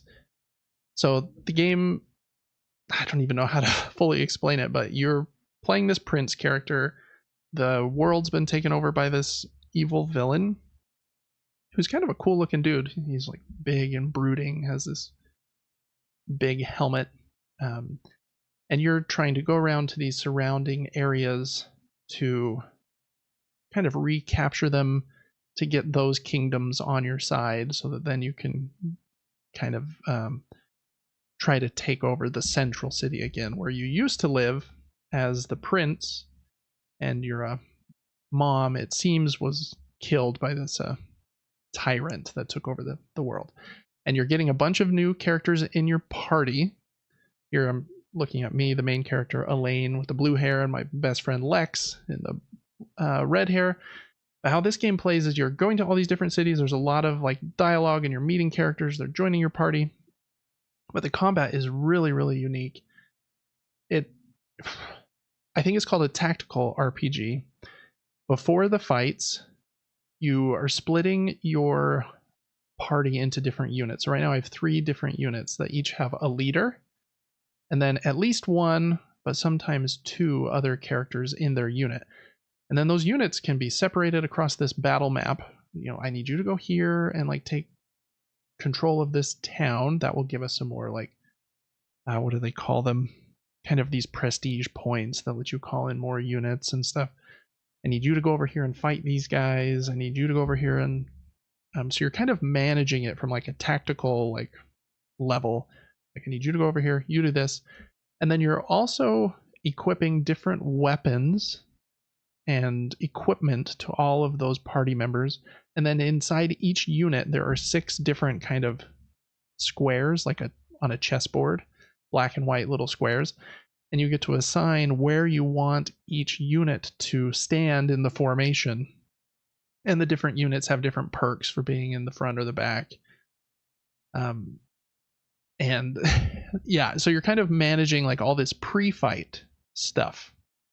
And then when you get to the combat, it's kind of like what's the game called? Like Clash Royale a little bit. The troops are there, and then they fight themselves, which sounds really boring, but It also reminds me of that kind of mini game in Star Wars Jedi Survivor where you put the troops down and then they kind of clash. Did you play that yet, Devin? I played it today, yeah. Yeah, but in that, I didn't really love that mini game. You do have to like beat all of the other characters in that to get the platinum, so I did that. But that game relied a bit on luck because even if you put them in like the perfect spot, they'll just kind of run randomly in weird ways, or like you'll get unlucky and get hit by a grenade or something. In this game, there's like no randomness. It's this character has initiative of 17, and the troop I'm going against has initiative of 15. So we will attack first, and then each character has a certain number of like attack points. It's kind of like a board game, to be honest. You have blue and red attack points. Red ones are just like primary actions where I'm going to do an attack. Or I'm the big shield guy, so I'm going to defend if somebody gets attacked. And those are generally the blue actions. They're passive traits that happen when triggered by some other event. And so because the randomness is kind of removed, it's all about the strategy of, okay, if I organize this unit this way, I think that'll be better to go fight against these spear enemies over here. Then I want this troop to go over here. And you can really like mix and match your units however you see fit, and then having different party members in a unit together will build their relationship. So it kind of takes like, I'm not very well versed in like turn-based RPGs, but what I imagine is like, Final Fantasy's kind of systems where you're managing a party, but then the difference here is instead of turn-based combat, I've done all of the setup and I'm kind of directing this big battle from above. But you can actually even skip the entire battle if you don't want to watch it. You can just, it'll show you like this is going to be the result of the battle. This is the outcome, yeah. Yeah. And so you can just hit options and skip some of them if you want to. And I like that kind of clarity where I know exactly what's going to happen. Because just going back to that Star Wars Survivor thing, it was so frustrating. I was trying to get the platinum trophy in that game, and some of the fights at the end get pretty tough. And I would have some times where I would put the troops in a position and then win the fight. And then, I'd lose like the third round and have to start over. And then put the troops in the exact same position, same troops and everything, and lose that fight just because of the randomness of how they have run. So even though this might, from like a combat standpoint, sound kind of boring that they fight themselves, you're managing so much of it, it doesn't feel like super boring. Yeah, I'm not there pushing square to like make him slash, but everything is so predetermined and accurate based on the rules at play that you feel like you have a lot of control over it. So the story is actually really good. Almost all of the dialogue is voice acted too, which is pretty impressive. A lot of these games just kind of rely on text, and you reading it. So so far I really, really like it. It was very popular. I think it came out in February of this year, and it's $60. I think it's on sale right now for like 40, maybe even 35 if you get it physically. Really weird. This game's not on PC for some reason. It's only on Switch and PlayStation. It might be on Xbox as well, but for some reason it's not on PC because I was going to get it on my Rogue Ally to play it. This seems like a perfect touchscreen kind of a handheld game, but it's not there. So I have it on my PlayStation. I actually haven't purchased it yet. This game has a really cool demo where they know the game is pretty long, right? To beat the whole game is probably like, I don't even know, because you could mainline it probably in 50 hours or something, but to do everything is quite a bit longer than that. So the demo is a 6-hour demo, which I feel like is very generous. I played the first 2 hours in this gameplay segment and then kind of gave my thoughts after those 2 hours, and I got through like the main tutorial, through probably 2 or 3 like big 20 to 30 minute fights after that tutorial. I probably have 7 or 8 party members at this point, so you get a pretty good feel for the entire game in the demo. So if you've been curious about this game, just download that demo. You can play so much of the game And then your save transfers over to the full game if you decide you want it. So nothing's really lost there. So anyways, that's what the other game that I've been playing. Again, you can check that out on patreon.com/supergamebrothers. That is Unicorn Overlord. I'd love to hear if anyone in the audience has played that. I know it was very popular on Switch, and it's been a really big hit. At least critically, it was very popular this early this year. So anyways, those are the two games that I've been playing. Video games that I've been playing this week. In board games, Devin, I've got a couple.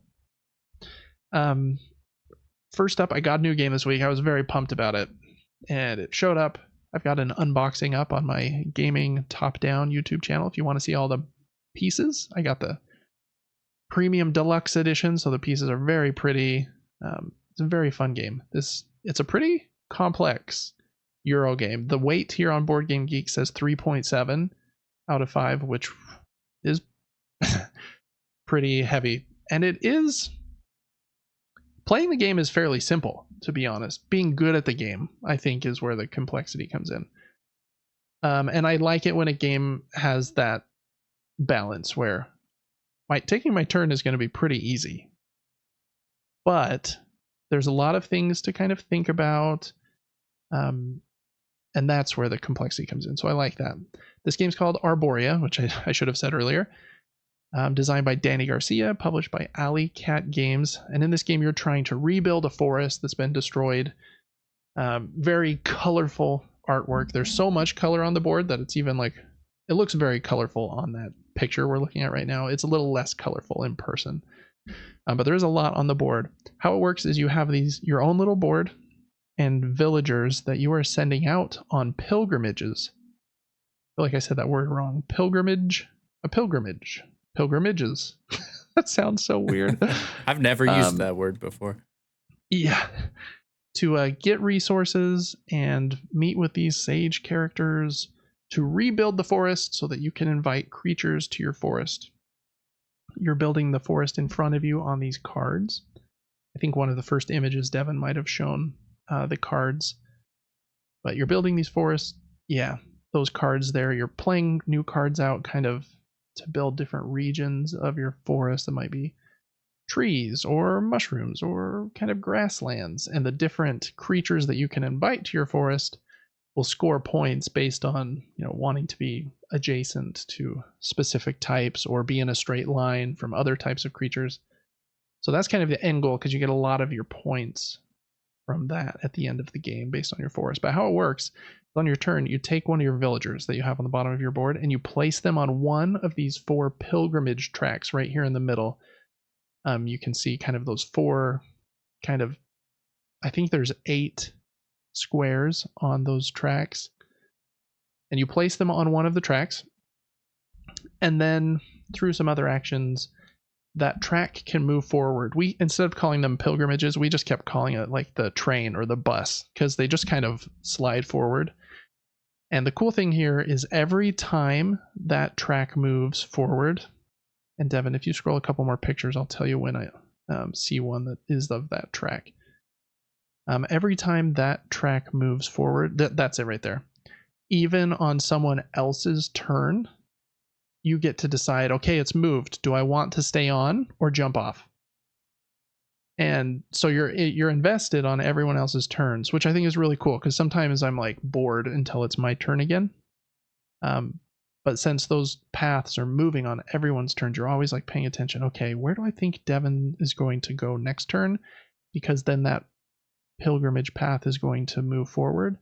The farther or the longer you wait, the trail that you hop off on will get better. But you might want to hop off early or whatever. So you're kind of trying to piggyback on the other players a little bit too by saying, okay, I think Devin wants to do this in his next few turns. So if I hop on that track, then if he goes there a couple of times, that'll bump up a whole bunch, and then I'll be able to hop off that track and get some really cool resources. That part of the game is really cool, and that's the main way you're doing stuff in this game, is you put a worker on one of those 4 tracks. The tracks move a whole bunch.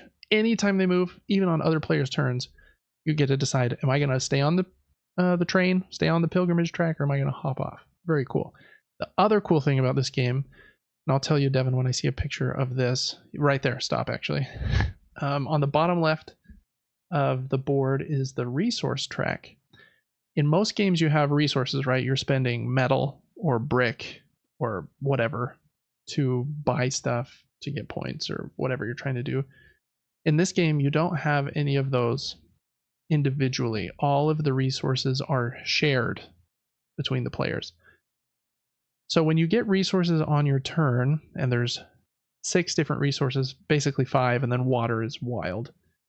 The tracker for that resource is a square piece that's cut in half, and you move the top half of that tracker up to whatever number of resource you've collected. So if I got 4 of water, for example, here in this picture, Devin, I would slide the top of that water piece up to where it says 4, 1, 2, 3, 4. And then on my turn, since I gathered those, they're there available to spend. I can spend them on cards or on other things. If I spend them, then I'll move that top half of the piece back down. But if I don't spend them, because maybe I don't want them right now, or some other scenario, or maybe I can't, then the bottom half of that resource tracker slides all the way up to meet the top, and any of the points that you pass in the blue flowers, you bank them and get them. So it's kind of a cool push and pull there where I can just generate a lot of resources that I know everyone else is going to use, but by me not using them on my turn, I'm just banking a ton of points, especially with the water, which is the wild most valuable resource there. Very cool system. Sometimes you can get really lucky, like, hey, someone gathered the resources, the exact ones that I need on the turn before me, so that's perfect because I can use them. But even if they didn't, then I could generate them on my on a turn and then probably score some extra points for it too. So I really like that system because of those two things, the shared resources and those tracks that we looked at where you're putting your, that one, where you're putting your villager and then staying on that kind of train route as long as you want to, and then deciding to hop off anytime it's moved. You're just kind of invested the whole game. There's not like a time where you're not, where there's like downtime. So it's a fairly complex. The pieces are super awesome. They're all these weird creatures. That one's called the elk worm, I think. It's like a big furry worm with elk antlers. And there's a mush frog, and I don't remember all the other names. And there's, really, really great game. I really liked it. We played it 4 players, and it took about 2.5 hours. I did have to teach the game, and we were all tired because we started kind of late, and so it was kind of maybe a bad game to choose for that scenario, but I really, really enjoyed it. So that's Arborea. If you want to see all the pieces, I have an unboxing up on my YouTube channel, and I'll hopefully review it someday soon too. Just need to play it a couple more times. And then I played Harvest again. This is a very, very great farming game. It's pretty popular right now. It's in the Board Game Geek hotness list from, I think it's Keymaster Games. They did Parks and Caper Europe. This game is much simpler than Arborea. Basically, you're building up your own farm, Stardew Valley kind of style. You're purging different like wild forest tiles to make more space for you to plant more crops. Then you can grow the crops and harvest them for points, or you can focus on building buildings on your farm instead of focusing on the crops. I think is really, really great. I've only played it a few times at this point, but it's very simple. You can play it fast, but it has enough decisions that it's like a simple game that has teeth, that isn't just boring, doesn't play itself. It's really, really excellent. I think this one is just superb for that kind of weight of game where it's like an introductory family game with just a little bit more added onto it. So if you've been thinking about Harvest, I definitely recommend that one. I'm pretty sure I talked about it last week because I had played it right before that, the podcast episode last week as well. So 2 excellent board games for me this last week. And I just got an email earlier today that I should have another game delivering on Friday.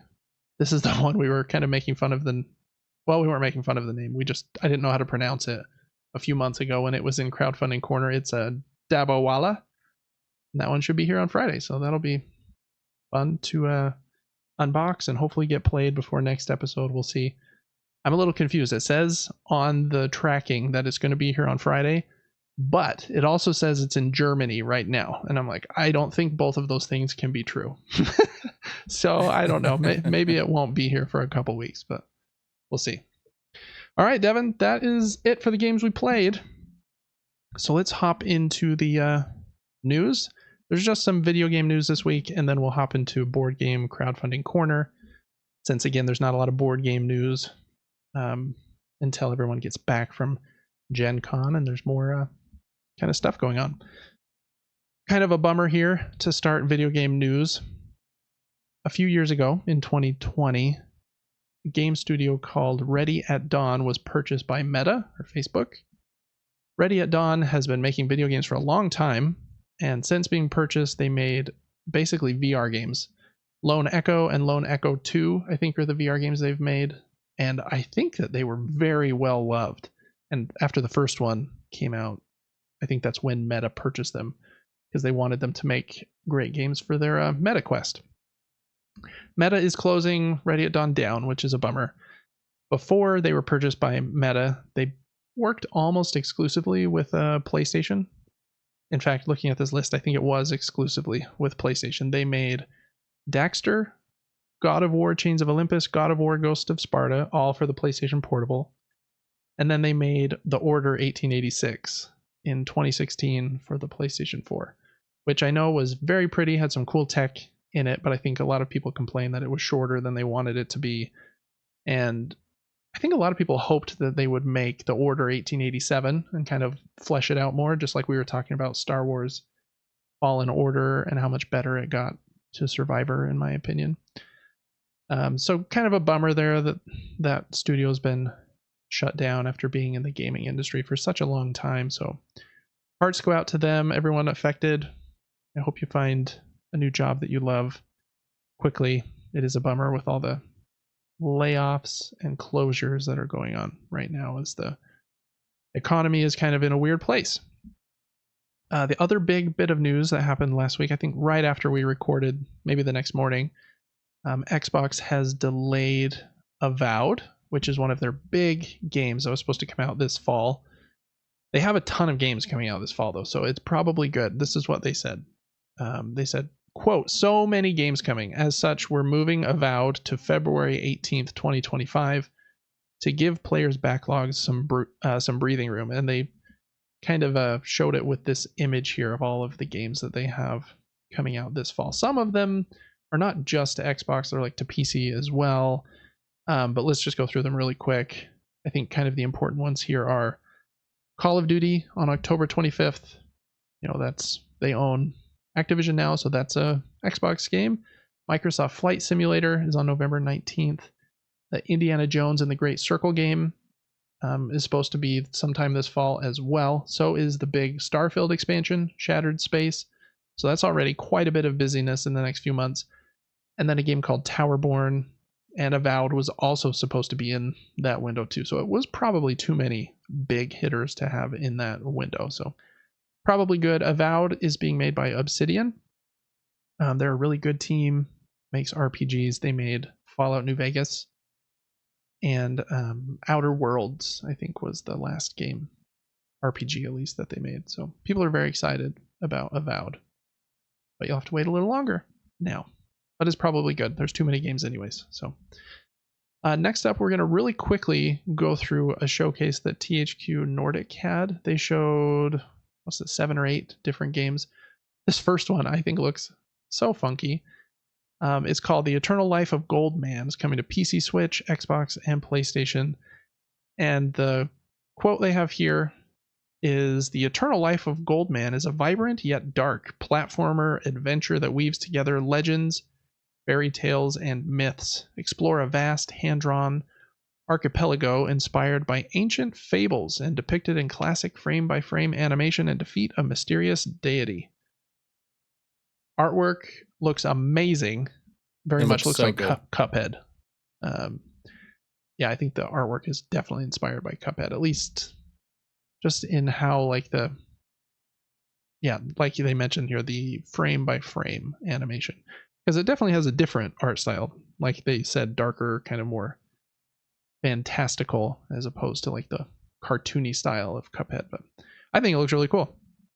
No release date or anything, but wanted to give it a shout out. Devin, I'll probably have you read every other one of these if that's all right. The next up, they showed just another look at Disney Epic Mickey Rebrushed, which is the remake of Epic Mickey, which came out, I think, on the Wii a long time ago, but is coming out on September 24th. And I think it's coming to basically everything: Switch, PC, Xbox, PlayStation. And so, yeah, they just showed a bit more of that. I think this game looks really cool. It reminds me of games like, what was that called? D-Blob? I don't know. Just very colorful. D-Blob? I think that was the game, right? And I like a good 3D platformer. This one will probably be one kind of like Arkham Asylum that will feel kind of dated, just looking at like how it moves. But I don't know. I like kind of that nostalgic vibe of a 3D platformer like that. So I might really like this one. I'll read the synopsis. Okay, cool.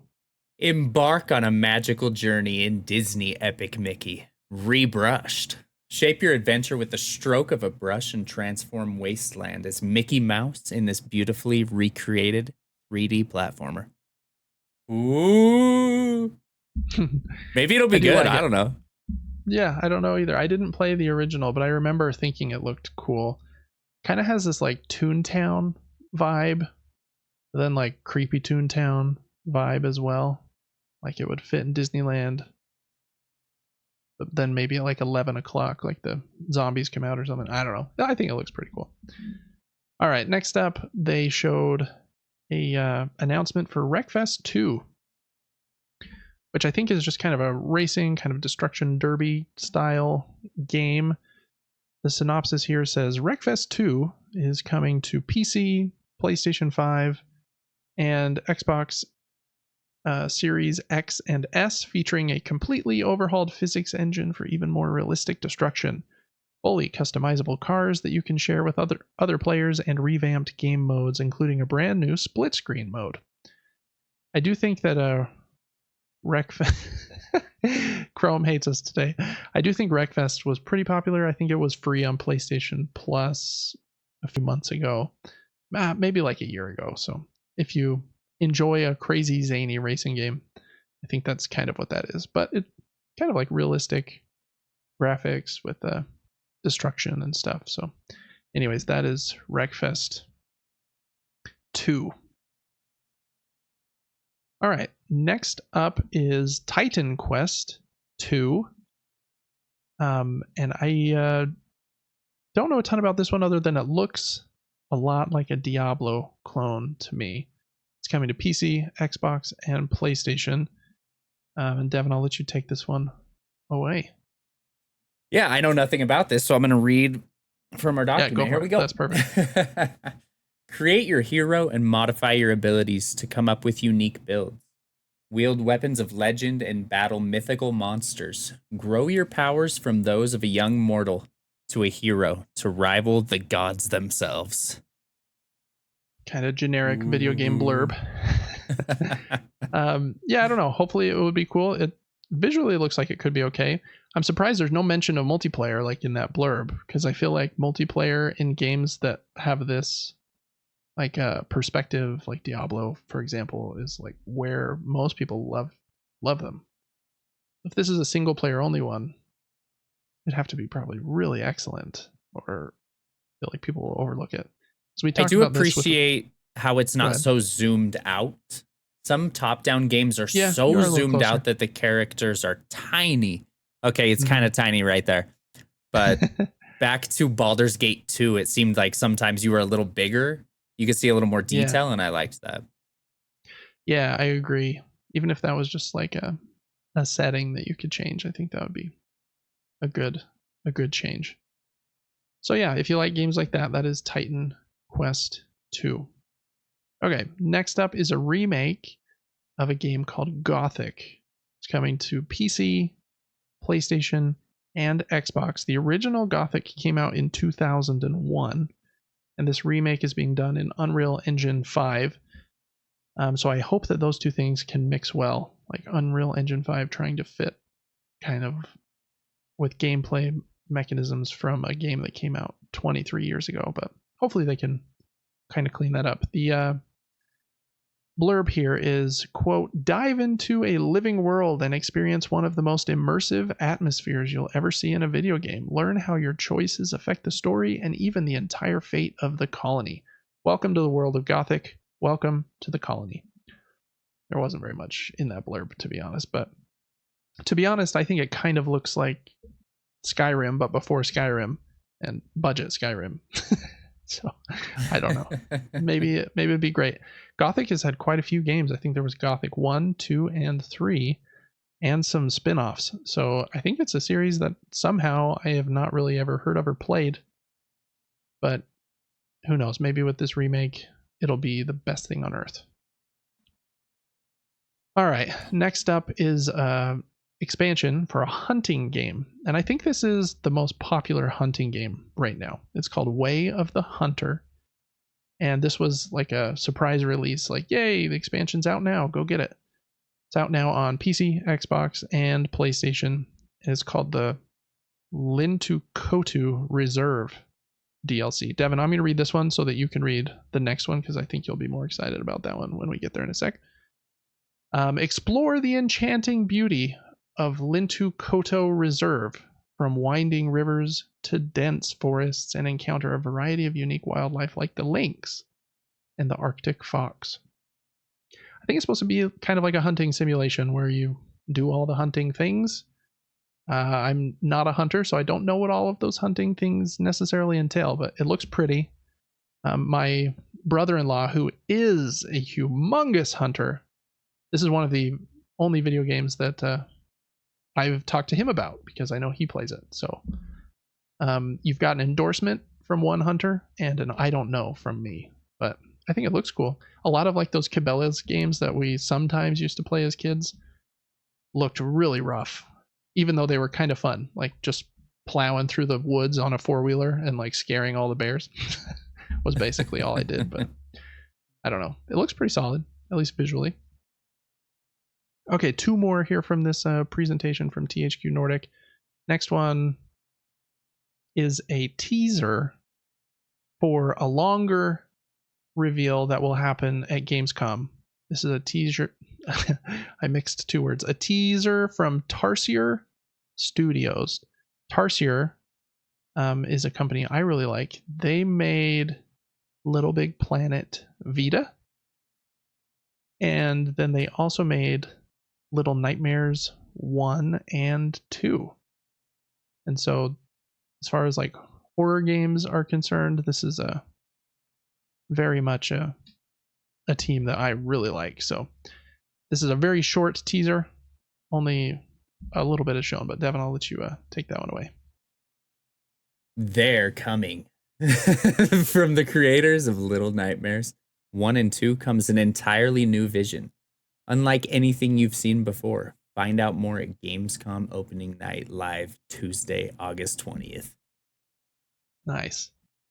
That's what you wanted me to read, right? That's right. Yep. And okay. The teaser was very short. I don't even know if you saw it. It's this giant pig with like a big cut down its side, and his guts are hanging out. Oh, nice. And the pig says in a creepy voice, "They're coming," and then walks off the stage. So that's it. But just based on Tarsier's kind of pedigree, I'm very excited about that. That will be one of the things I'm most excited to see at Gamescom opening night live. I hope that I hope two things. I hope that Little Nightmares 3, which is being made by a different team, I hope it's good. And I hope that this new thing that Tarsier is working on is excellent. So excited about that one. Okay, and then last up, they ended with this little kind of tease here for a new Darksiders game. Another series that I haven't played an entry in. Darksiders is kind of like a, I don't know, God of War kind of clone. It was made, though, at least a couple of them, by Gunfire Games, who makes Remnant. And so just kind of knowing that, like, I'm much more in. The first game came out in 2010, then in 2012 was the next one, then 2018 was the third. And the blurb here only says, be prepared to ride again. But I think the player controls one of the 4 horsemen of the apocalypse in the different games, is kind of the what I was able to read about them. So if you like Darksiders, they're making a new one. All right, that was that whole kind of mini showcase from THQ Nordic. I thought some fun stuff. The Tarsier thing's cool. The Eternal Life of Goldman at the beginning, very much for me. All right, next up in news, we got a couple boring things. First, Sony revealed their financials. Devin's pulled them up here. There's lots of Japanese on that page, which is so fun. Basically, you don't need to see anything important. You can scroll on that if you want, just so people can see how long and boring they are. But in this financial report, Sony announced that they sold 2.4 million PS5s in Q1. So PlayStation 5 is now at 61.7 million units sold. That 2.4 million is 900,000 fewer than they sold last year in the same quarter. So we talked a few weeks ago about how Xbox's hardware sales are very much down, and PlayStation's are even down a bit too, year over year. I read one article, actually 2, where people were saying that, yeah, everyone's hardware's down because they need to heavily discount these systems now. They shouldn't be $500 anymore 4.5 years after release. So I do think that Sony's going to cut the price of the base PS5 when they announce the Pro, which will probably be in the next month or 2. So that's probably coming, but that's probably why there was the decline there.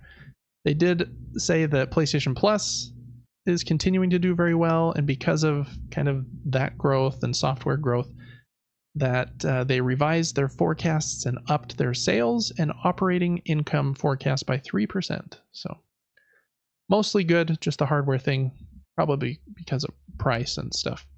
And just kind of a slow year for big Sony PlayStation game releases. All right, Nintendo also released their financials. The Switch sold 2.1 million consoles from April through June, bringing its total to 143.42 million, which is a lot. There's this cool picture here, Devin. Yeah, stop right there, where they show this is Nintendo games and how well they sell.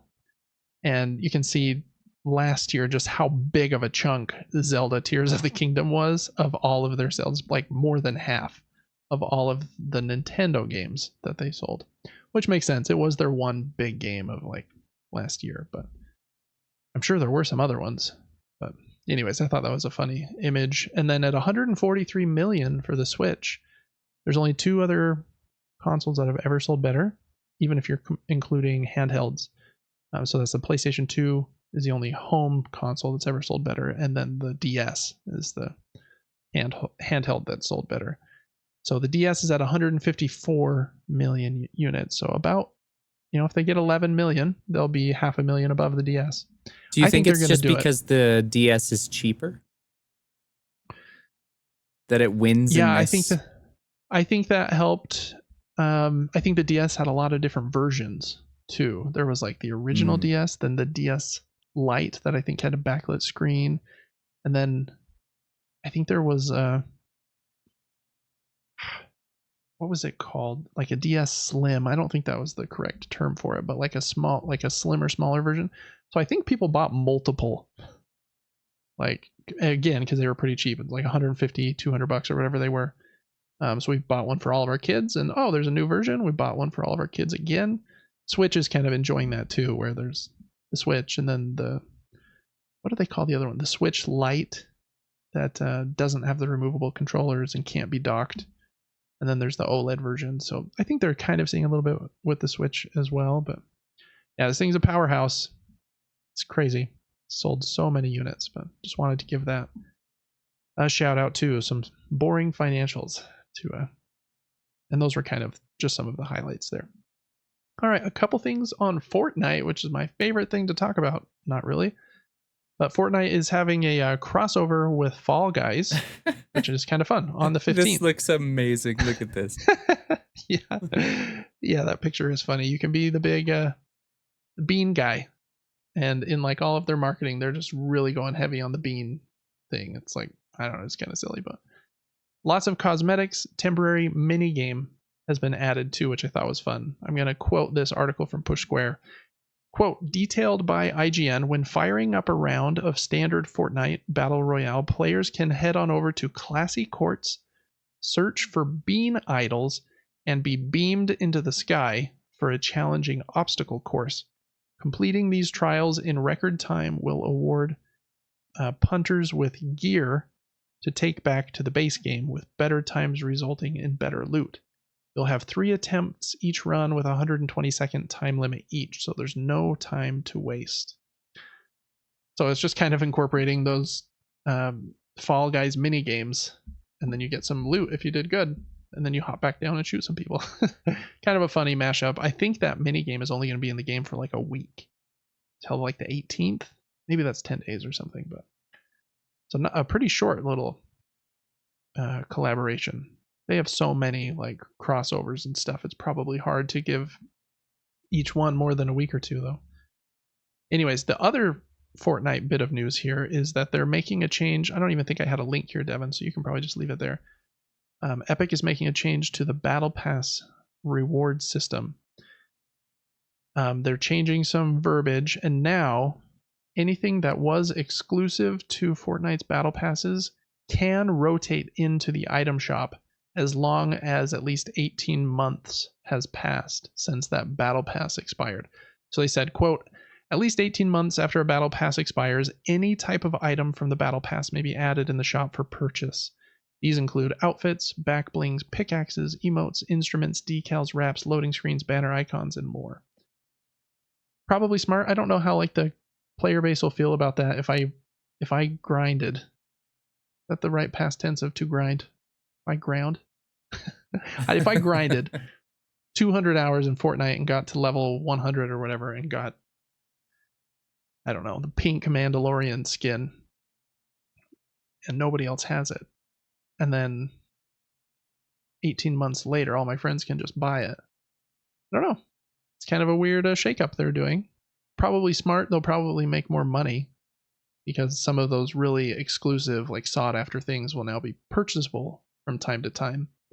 But I wonder if it'll make the customer base upset.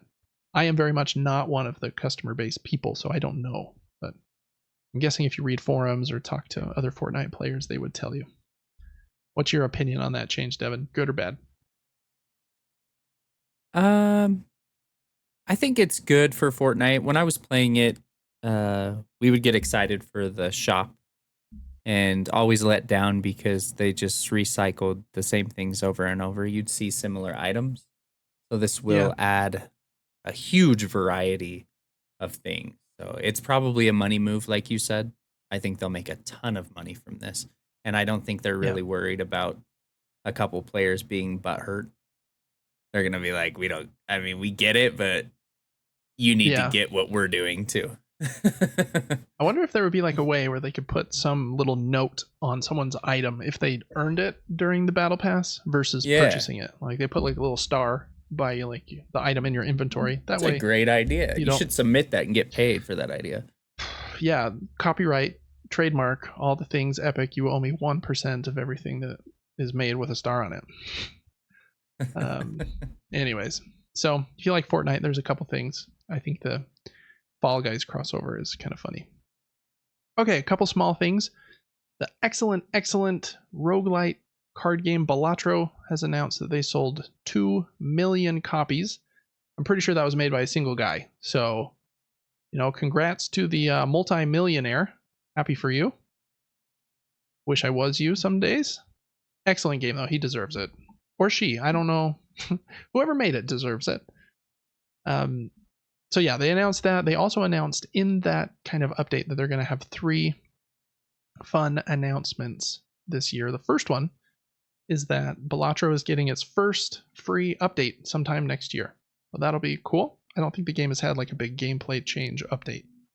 So that is really cool. Hats off to them. 2 million copies of a game that costs $15, and he makes 60% of that generally. Well, what is it? 30% goes to the store holder. So he makes 70%, sorry, math, of that, and it sold 2 million times. He's made a lot of money. Anyways, he's probably made $20 million. Just if he made $10 a pop. Maybe he's only made $7 a pop, but that's, when we talked last week about how Braid Anniversary Collection, which is one of like the most influential puzzle games of all time, has sold like absolute crap. Wanted to highlight a good thing here where this game deserves its love, but also give some love to some other games, people. Yeah. Balatro's awesome. Next one was another sales announcement. Aggro Crab has announced that they've sold 500,000 copies of Another Crab's Treasure, which is that kind of Souls-like game where you play as a crab and you're fighting other sea life trying to get your shell back. It's supposed to be really good. I want to play it. I have it in my wish list on Steam and the PlayStation Store, so I'm just waiting for the right price. And so just to put that in perspective, this game is made by a team. I want to look now. How many people work at Aggro Crab? How many people work at Aggro Crab? 13 full-time employees as of 3 months ago. So 13 employees sold 500,000, and they're probably very happy. That's probably a huge hit for them because the game was also free on Game Pass. So they got a chunk of money from Xbox, and it sold 500,000 copies. So they're probably doing pretty well. But then you got the one guy selling his game 2 million times.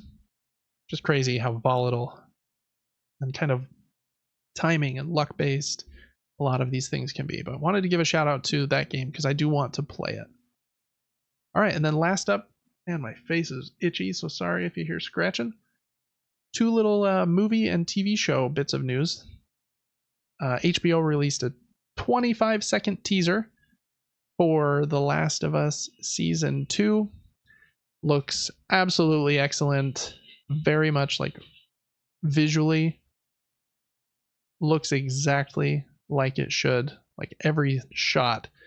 I've seen like some people have paired like those moments from the clip here to the moments from the game. And it looks great. And what's that actor's name that plays Pedro him? Pascal. Just so amazing. He's only on the screen for half a second there, and I'm so like, good. yep, he's the best. He's so the good. best. He deserves the $1 million an episode or whatever he's making. I think he made $600,000 an episode in the first season. So I wonder what he's making this season. So very excited about that. It comes out next year. So if you want a tiny little tease, there's that. I don't want to get into spoilers, but from this tiny little tease, they tease quite some segments that seem to me pretty late. I mean, not like way late, but like halfway into that game, maybe.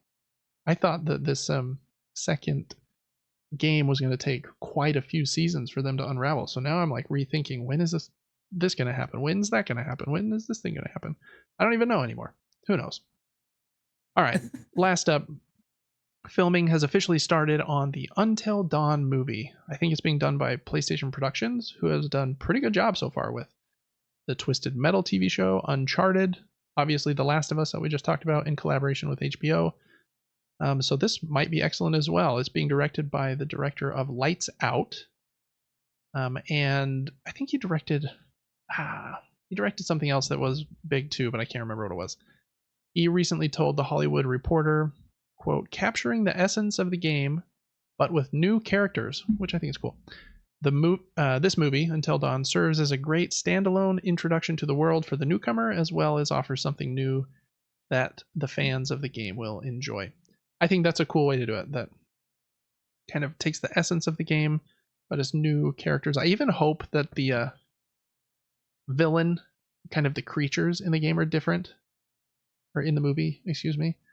I thought they were pretty fun in the game, but like he said here, if it can capture like the spirit but be its own standalone thing, I think they'll do better. Because if I feel like I've already seen this movie by playing the game, which is basically a movie with button prompts, then I won't want to go see it, right? So, anyways, started filming. Hopefully, it'll be great. He directed Annabelle and Shazam Ah, okay. as well. Those are some big movies. Yeah. All right. Well, Devin, any comments on any of that video game stuff? We kind of plowed through it, but none of it was like too crazy. Not really. It's just crazy that you can Yeah. make a game so pixel art and make that much money using And that game rules. a deck of cards. Yep. If you have a unique idea and the timing's right, man, you can do really well. Excuse me.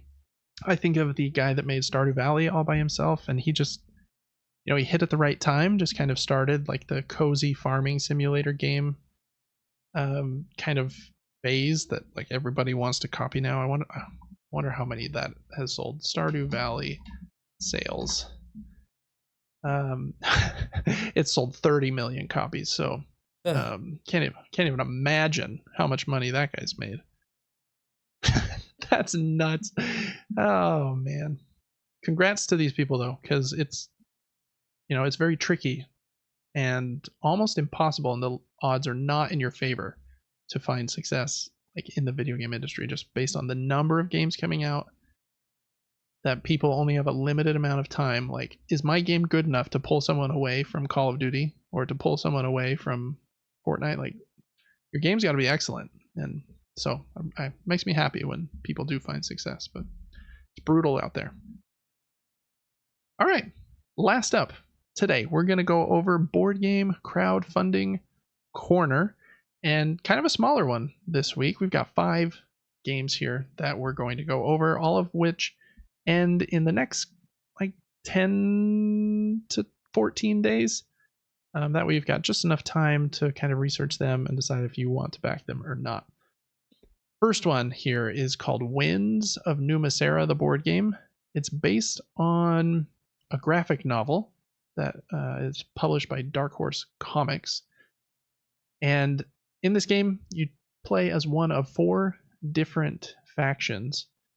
And there are 4 different win conditions, and each faction is better at one of the win conditions. I think that anyone can win with any of the 4 win conditions, but each of the 4 factions like is more strongly suited to one of them. Like, one is more conflict driven, one is more like focused on leveling up or taking over locations. Very, very pretty game. The artwork it's wonderful, especially if you like fantasy. I think it's very, very well done. The game looks very pretty. It's basically kind of like a pretty simple card game. It looks like you're playing cards down on your turn. You can also trade with other players, and in the video it said you can trade at any time with anyone, which is usually something I don't like.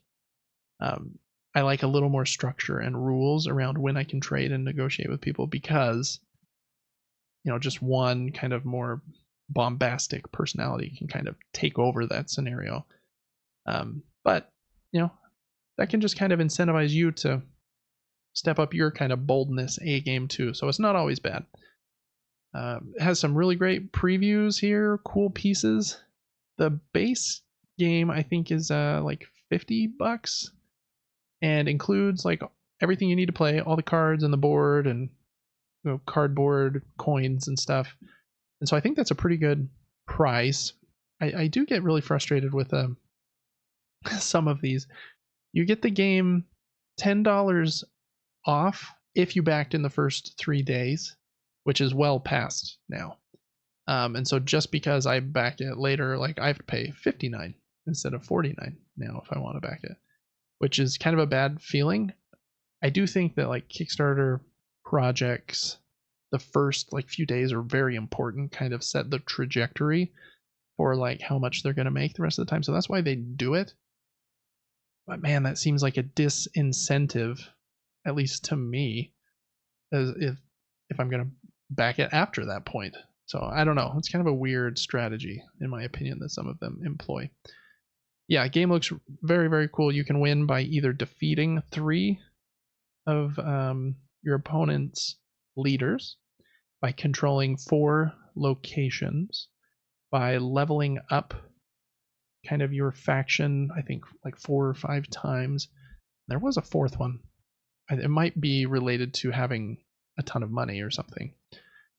I don't know. I want to look at the gameplay a little more in depth, because even though that is 4 different win conditions, they seem very similar in that, like when I win a combat, I'm taking one of your leader cards and putting it in front of my board. When I control a location, I'm taking one of the location cards and putting it in front of my board. When I level up, I'm taking a level up card and putting it in front of my board.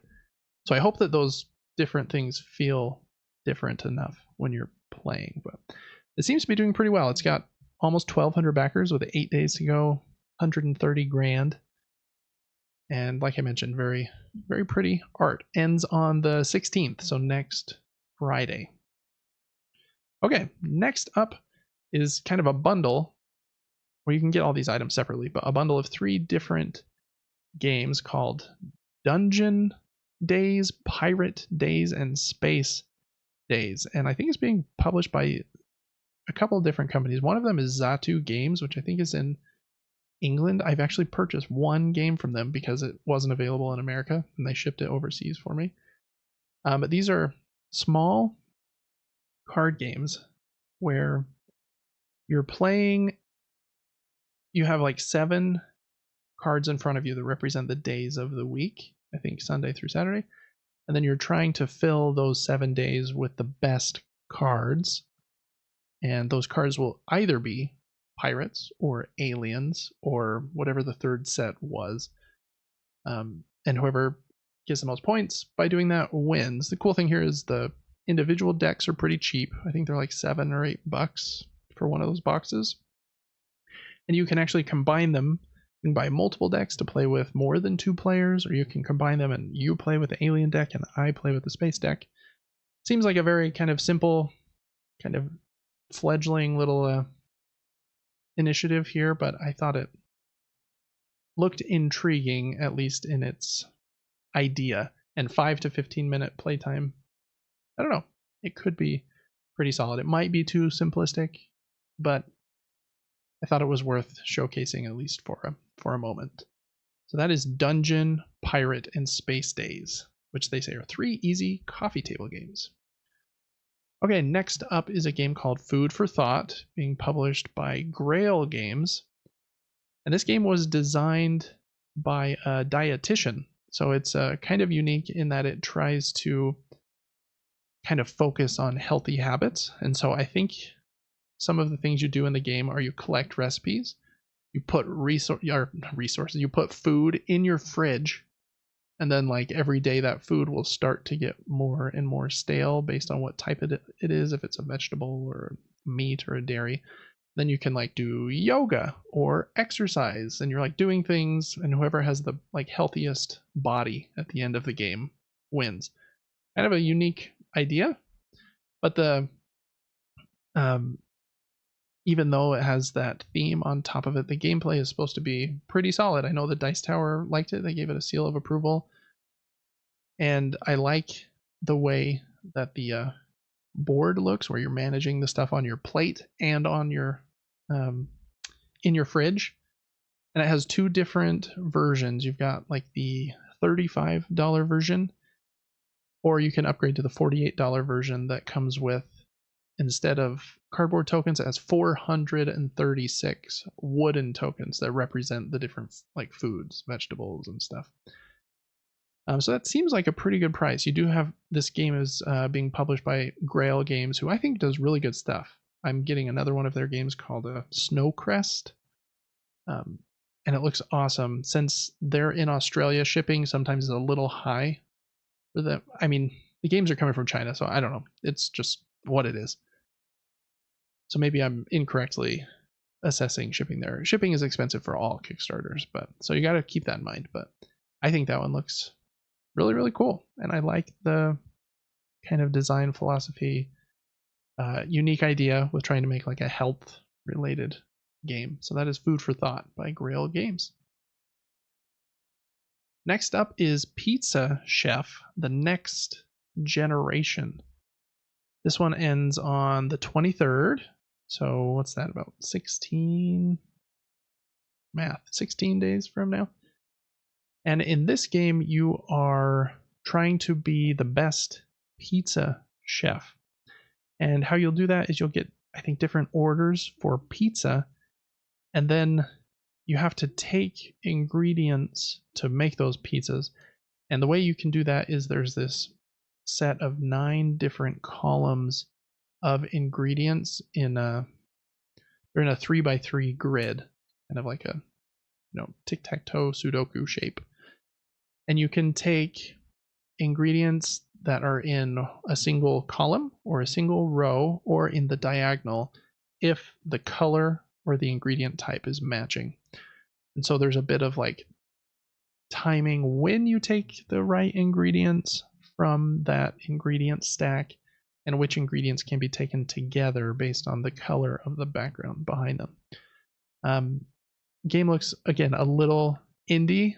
This is the first project that this Benki Games has created, so yeah, maybe think about that. But I like kind of the hand-drawn kind of, I don't know, it looks indie, but it doesn't look like ugly indie, in my opinion. I think it looks like kind of what's the word I'm thinking of? I don't know, heartwarming, or you're kind of rooting for it indie because it looks like solid, and like maybe their next game could be like also visually like astounding and hopefully kind of have the gameplay chops to match too. But I think it's a pretty simple and light game. You're basically just trying to be the best pizza chef by completing these pizzas. You can get a little expansion that adds some like mean cards where you can steal stuff or try to stop people from completing other pizzas, but you don't have to play with the mean cards if you don't want to, which I probably wouldn't. So anyways, that is Pizza Chef, the next generation. It has a $39 and a $44 version. I think the $44 version comes with that mini expansion I just mentioned.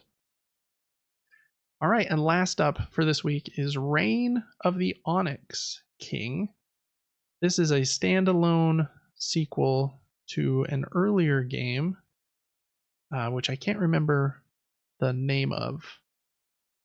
But basically, this is a kind of unique idea where it's kind of like a tactical card game. Think like Magic the Gathering, but simpler. Where instead of having like a bunch of deck building that you're doing before the game starts, you just shuffle a single deck of cards and plop it on the table. And then everyone just draws from that one central deck when you're playing. Each player does have like their own bigger like character card, so you have a little bit of like asymmetry, but in the moment to moment gameplay, you're just drawing cards from the center and then trying to play cards that will go well with your character in order to win. And so because of that, it's kind of being pushed in this campaign, at least, as like a more like easier to get to the table. You can play it kind of with players that are newer to board games and card games because they don't have to think about all of those things beforehand. Like, how am I going to structure and build this Lord of the Rings: The Living Card Game deck, where I need to focus on, my one hero and the companions that go well with them. This is like choose your character, and then we're going to start drawing 5 cards, and then we're just playing. So I don't know. I haven't played the game it's based on, but they have some pretty glowing previews on here and some reviews from pretty reputable people online. So I wanted to give this one a shout out too. I'm very picky with like the tactical card games, but it seemed like a unique kind of niche that they were going after. It looks like the first game is called Hero Tales of the Tomes. So if you've heard of that one, this is a standalone kind of expansion of that game world. ends on the 23rd. And that is all of the games for Crowdfunding Corner this week that end in like the next 10 to 15 days that I thought looked worth bringing up. So last up, Devin, we're going to do pick of the week. I stole the opening spot last week, so I'm going to let you go first like usual. What is your pick of the week this week? Reign of the Onyx King, the one you're looking at right now. Seems Oh, really? interesting enough. Yeah. I don't know. I like building a build, creating a build in game, you know? Yeah. Mm-hmm.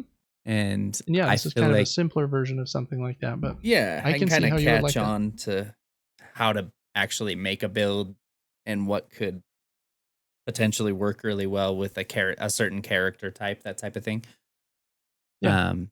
None of the other ones, I mean, I don't know. They all look decent. Who knows at the end of the day? Mm-hmm. I mean, it is hard to know. but yeah, for me, I was split between two. I think the Winds of Numasera game, like visually, looks incredible.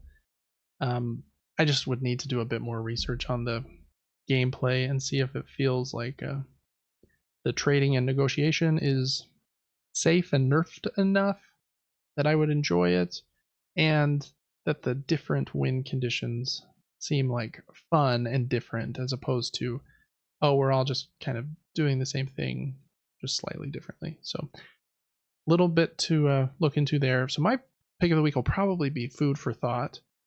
I like Grail games quite a bit. I think they have great pricing. Those 436 wooden tokens are really cool in that version of the game, and pretty unique. You know, trying to store your food in the fridge and trying to be the most healthy person at the end of the game. I think it's a fun kind of mix of like the theme and then trying to make game mechanisms that match that. Where usually I think people start with like, here's the mechanisms and the math I want to be my game, and then what theme can I add on top of it? Seems like they kind of started the reverse direction designing, so kind of fun. All right, but yeah, a few good ones. Not a ton of games this week, but a fun chat and look through some of the games in crowdfunding nonetheless. So that is going to do it for Crowdfunding Corner this week. All right, and then Devin, just in closing, one little bit of news. I held out of the news section. It's a little bit old at this point because I think it happened right after we recorded last week, just like a couple of the other things did. But Game Informer, the very famous video game magazine company, is closing down. And it's kind of annoying. I was trying to find like old Game Informer covers, and I can see that like Game Informer has like a cover history where they would list all their covers, but every sub URL on Game Informer all redirect here now to this farewell page. I couldn't figure out how to get around. There's probably smarter people than me with, the internet that can do that. But yeah, they're closing down. They said after 33 thrilling years of bringing you the latest news, reviews, and insights from the ever-evolving world of gaming, it's with a heavy heart that we announce the closure of Game Informer. From the early days of pixelated adventures to today's immersive virtual realms, we've been honored to share this incredible journey with you, our loyal readers. While our presses may stop, the passion for gaming that we've cultivated together will continue to live on. Thank you for being part of our epic quest, and may your own gaming adventures never end. With that kind of happening, I wanted to ask you, Devin, as the closing question here. Do you have any memories or opinions on video game magazines? I feel like, I was born in 1990, and they were around for a little bit, but by the time that I had money, I feel like they were starting to be on their way out.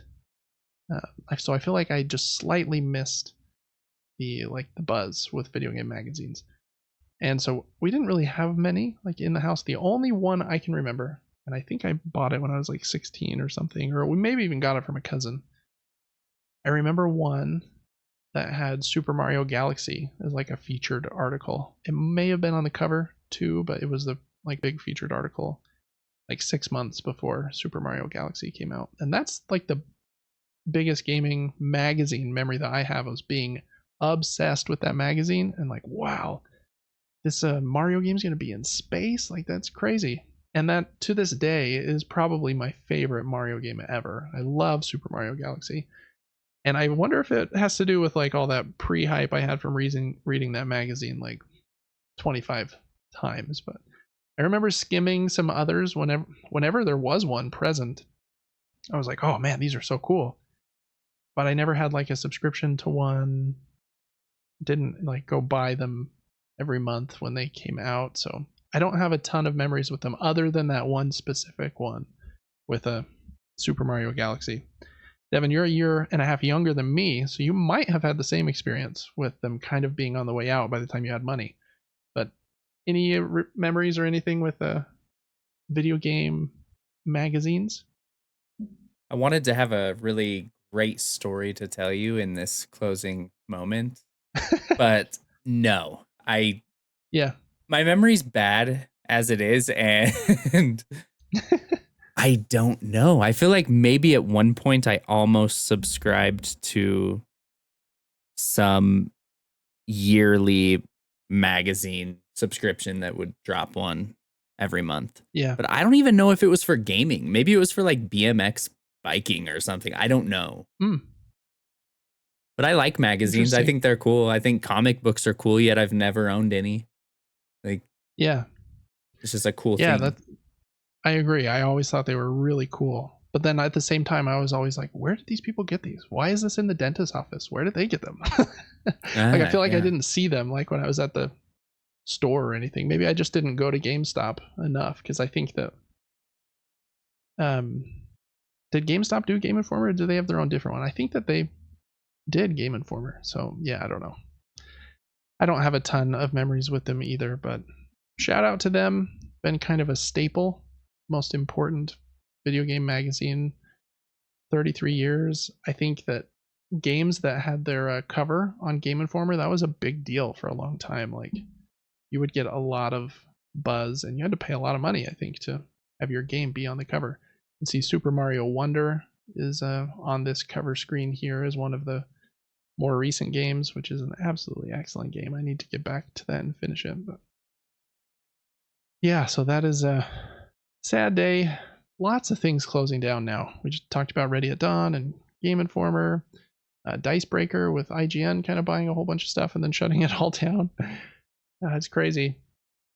Corporate consolidation just continues to push workers out and to close things, all in the pursuit of that almighty dollar bill. So it's kind of, can't hate too much. A lot of what I do is also in the pursuit of the almighty dollar bill. So you got to do what you got to do, I guess, but it is a bummer.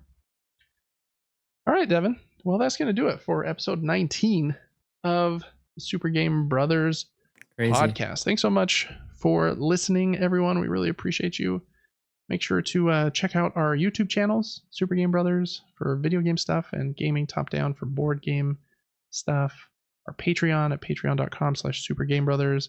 You want some extra perks to see the exclusive videos that are going up there. Like I mentioned, I played Unicorn Overlord for 2 hours. You can check that out. You want to see what that demo is like. And make sure to check out Devin on Twitch, YouTube, and TikTok. He's Player4 on Twitch. He streams on our Super Game Brothers YouTube channel, and he's Player4 TV on TikTok, I believe. And he streams there on weekdays, playing Star Wars and Batman right now. So some really fun games to watch if you want to check those out too. Yeah, thanks again. And I think, Devin, so that you can get to bed, we're just going to jump right out. So till next week, have a good one, and we'll see you on episode 20 in 7 days. Till then, see ya.